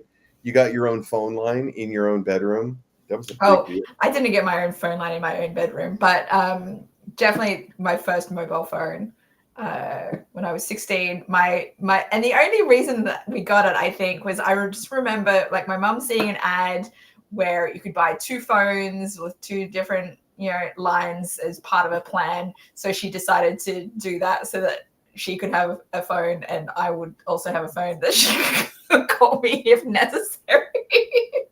In 1999, we got our first cell phone, and it was the family phone. So we all had to take turns using it. Or like usually if I had to go to the high school to play like a concert or whatever, I always had the cell phone on me. Mm-hmm. That's fair. Look at us now. Yeah. What was your first phone, Shard? Since we're talking about phone life transitions. I just remember it being a brick. Like it was just really, really heavy. Until later on, like when I moved to England, I got the really small Nokia. I can't remember which one it was. It's the one that you could play Snake on it, and I loved that. Yeah. Yeah, so that was always a fun thing. And I remember a lot of my friends would always tell me, "Oh, have you got this ringtone? Have you got this one?" And I'd just be like, and like those were great. I mean, all you could do was you could text, you could call, and you could play Snake. That's it. That's it. But your first phone was a brick. Sounds like you had your first phone before us, probably. Well, I mean, it wasn't really my phone per se. I do remember it was like in the house. In the house, yeah. And I was just like, you have to pull out the antenna and you can talk on it. Yeah. I remember those. We just didn't have one in my family. Yeah, so the Nokia sets were the ones that we started with. Gangsters. Oh shoot! You unlocked a memory that I've now forgotten. Nokia or No, Like, something about Sharon's story made me think of. Sharon, you were saying like those early phones could call, they could text, and you could play Snake, and that's that's it. it. That's it. Okay, so now by today's standards, we see that as so restrictive. Texting was a brand new medium that no one had ever heard of before, and Yep. people had a hard time wrapping their brains around it.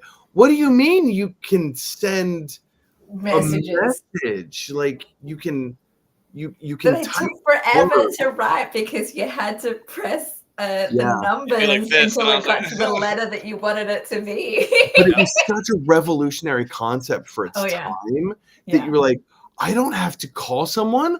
I can just send them a message. Well, granted, it takes 10 minutes to say like 3 words, but like, and it was 10 cents a text.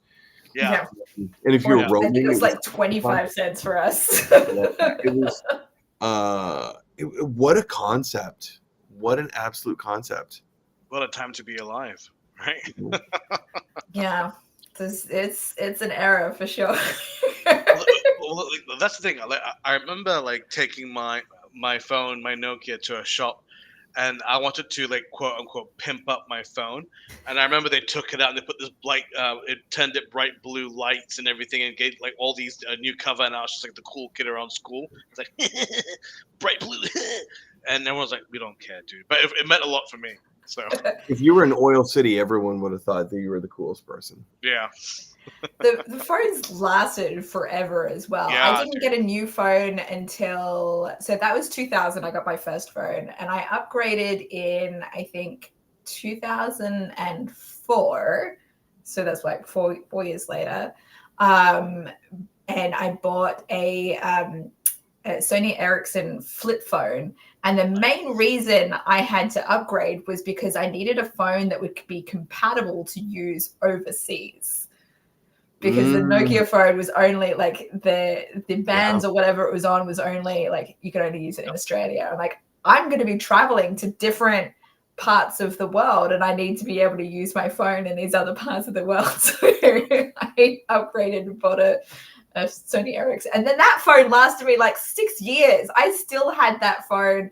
When I lived in Malaysia, and it lasted forever. And it was only when that phone died that I was, and by then smartphones existed, so I upgraded to a smartphone after that. My first smartphone was the HTC Tilt.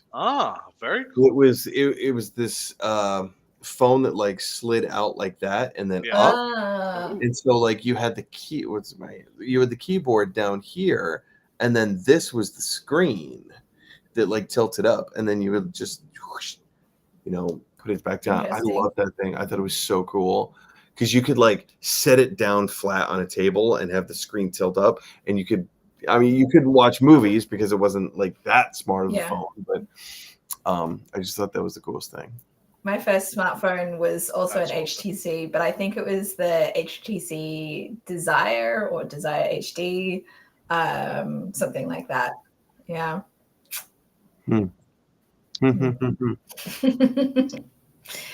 All right, are we ready for our last and final question? Unless anyone in the audience decides to ask us questions, feel free to do so. But one last question from ChatGPT.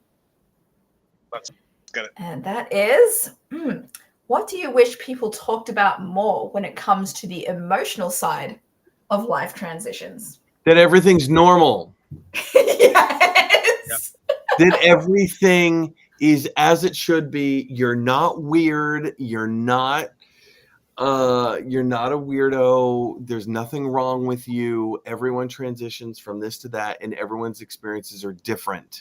And the normalization of that is something that needs to be talked about more, because when you have a life experience that's different from someone else, sometimes that carries stigma with it. And the judgment that comes with that from other people is so fucked up. But and it's okay to have emotions that seem to be different than what you expect them to be. Yeah. Mm. Yeah. Like, It's really interesting you mentioned that. It just you've unlocked a memory for me as well, actually, Michael. This is when I was in Hull, and I remember me and some friends, some people who I just met for the first time, actually, were at my place, just having a few drinks, and I was having a smoke out back, and this girl just burst out crying, and I was like, "What's up?" And she's like, "Oh, I'm sorry. This is the first time I've had drinks since I was assaulted." And I was just like, wow. "Whoa." And I remember I was like, "Well, when was this?" And she was like, "Oh, this was a few months ago." And we had a really good talk about it. And I do wish that people wouldn't hold things in too much, because even though, let's say, we are in, like, I do believe stoicism should be a thing, but at the same time, at the other end, you have people who always "Buh, buh, buh, buh, buh," so you have the exact opposite. I'm But I sorry. What are people like again? that "Buh, buh, buh, buh, buh," Oh, okay. All right. they do their own Donald Duck impression. "Buh, buh, buh." But at the same time, like, we should be okay to talk about things. The Yeah. fact is, if you hold things in, I always say that it's a grenade waiting to go off. That's all it is. And you can either let it go off and explode everything around you, or you can discuss it healthfully. Like, if someone has something they want to share, obviously there is a time and a place. Yes, don't just sit on a bus and go, "Hey, up, man, I'm thinking about ending myself," to a complete stranger. It's not going to be necessarily not going to be a productive conversation. But I just wish that people would just talk. Mhm. Just talk. If something's on your mind, don't let it fester, because it will grow and it will grow and it will be a cancer that takes over you. So yeah, I wish people would talk more. This is making me think something that would be relevant for this is guilt does not mean that you're making the wrong decision. Like, if you're feeling guilty for a life transition that you're choosing to make because of the impact that it has on somebody else, that doesn't mean that you're making the wrong decision. It means that you care about the other person's feelings, but it doesn't mean that you're making the wrong decision. Thank you for saying that, because that's something that I feel like I needed to hear. Mm. Do you have Yeah, like a specific reason for that? Do you want to Oh, explore? just Or the you whole just religious, the yeah. religion rethinking. There's that, like, there's I do feel like I'm doing the right thing in, like, taking a step back from religion and, trying to understand who I am, what I am, what's important now and what's important later. And by later, I mean like the afterlife type of thing. And so there's this guilt that has been ingrained in me for 30 plus years, saying, you can never question the teachings of the church, right? And so just that, like, say it again, just because you feel guilt doesn't mean you're making the wrong decision. That's right. Yeah. Yeah. I've definitely felt situations like that of, like, especially when it comes to like endings, like ending a relationship. You might feel guilty because you're hurting the other, that you're going to be hurting the other person, but that doesn't mean that it's the wrong decision if it means that you are moving more into the direction of where you need to be.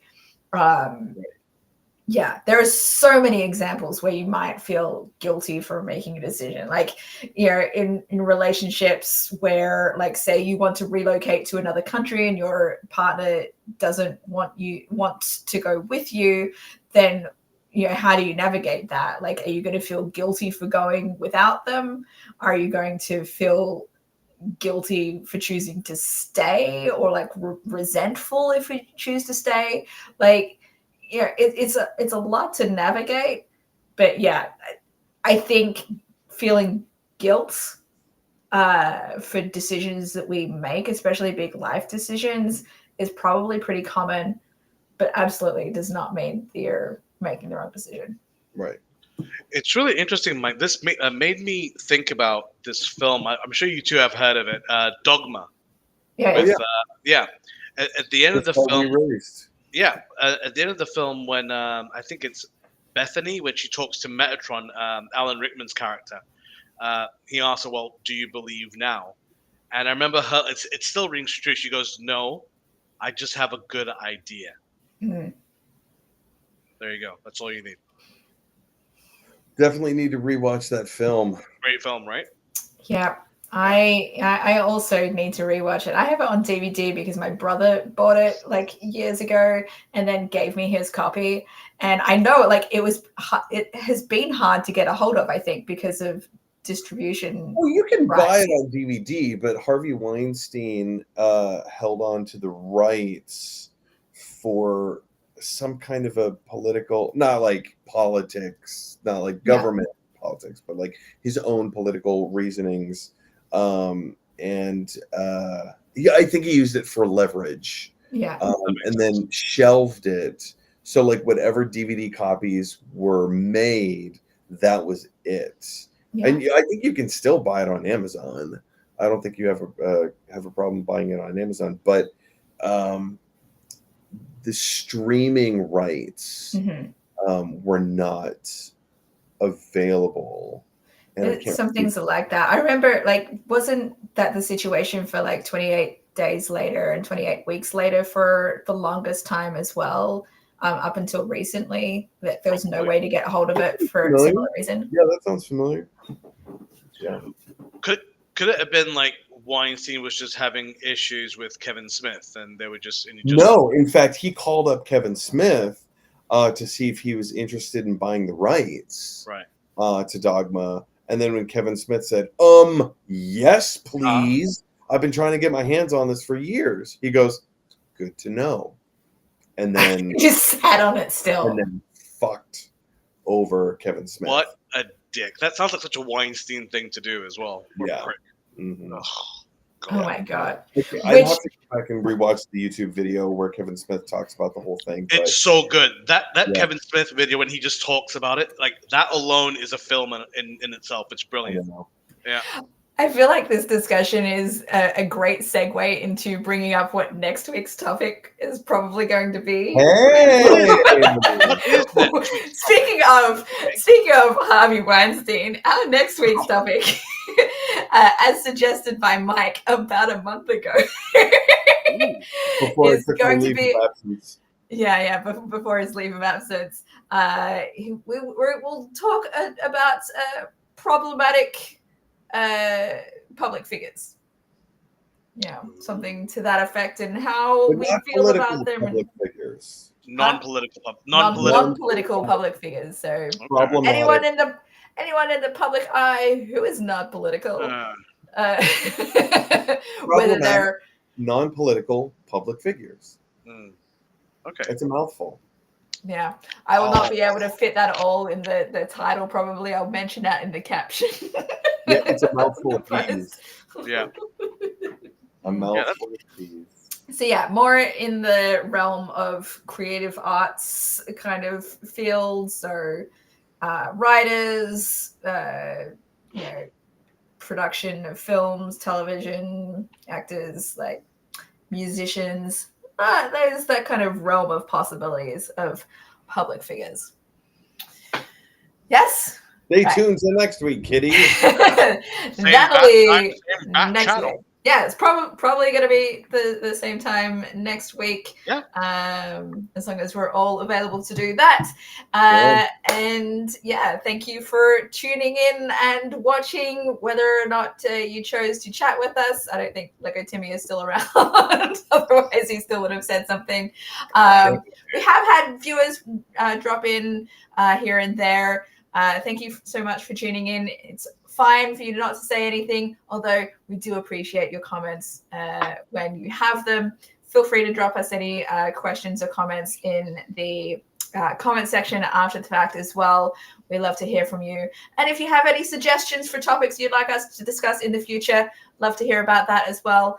And if you're not already subscribed, subscribe, and then hit the notification bell so you can find out when we are live in the future.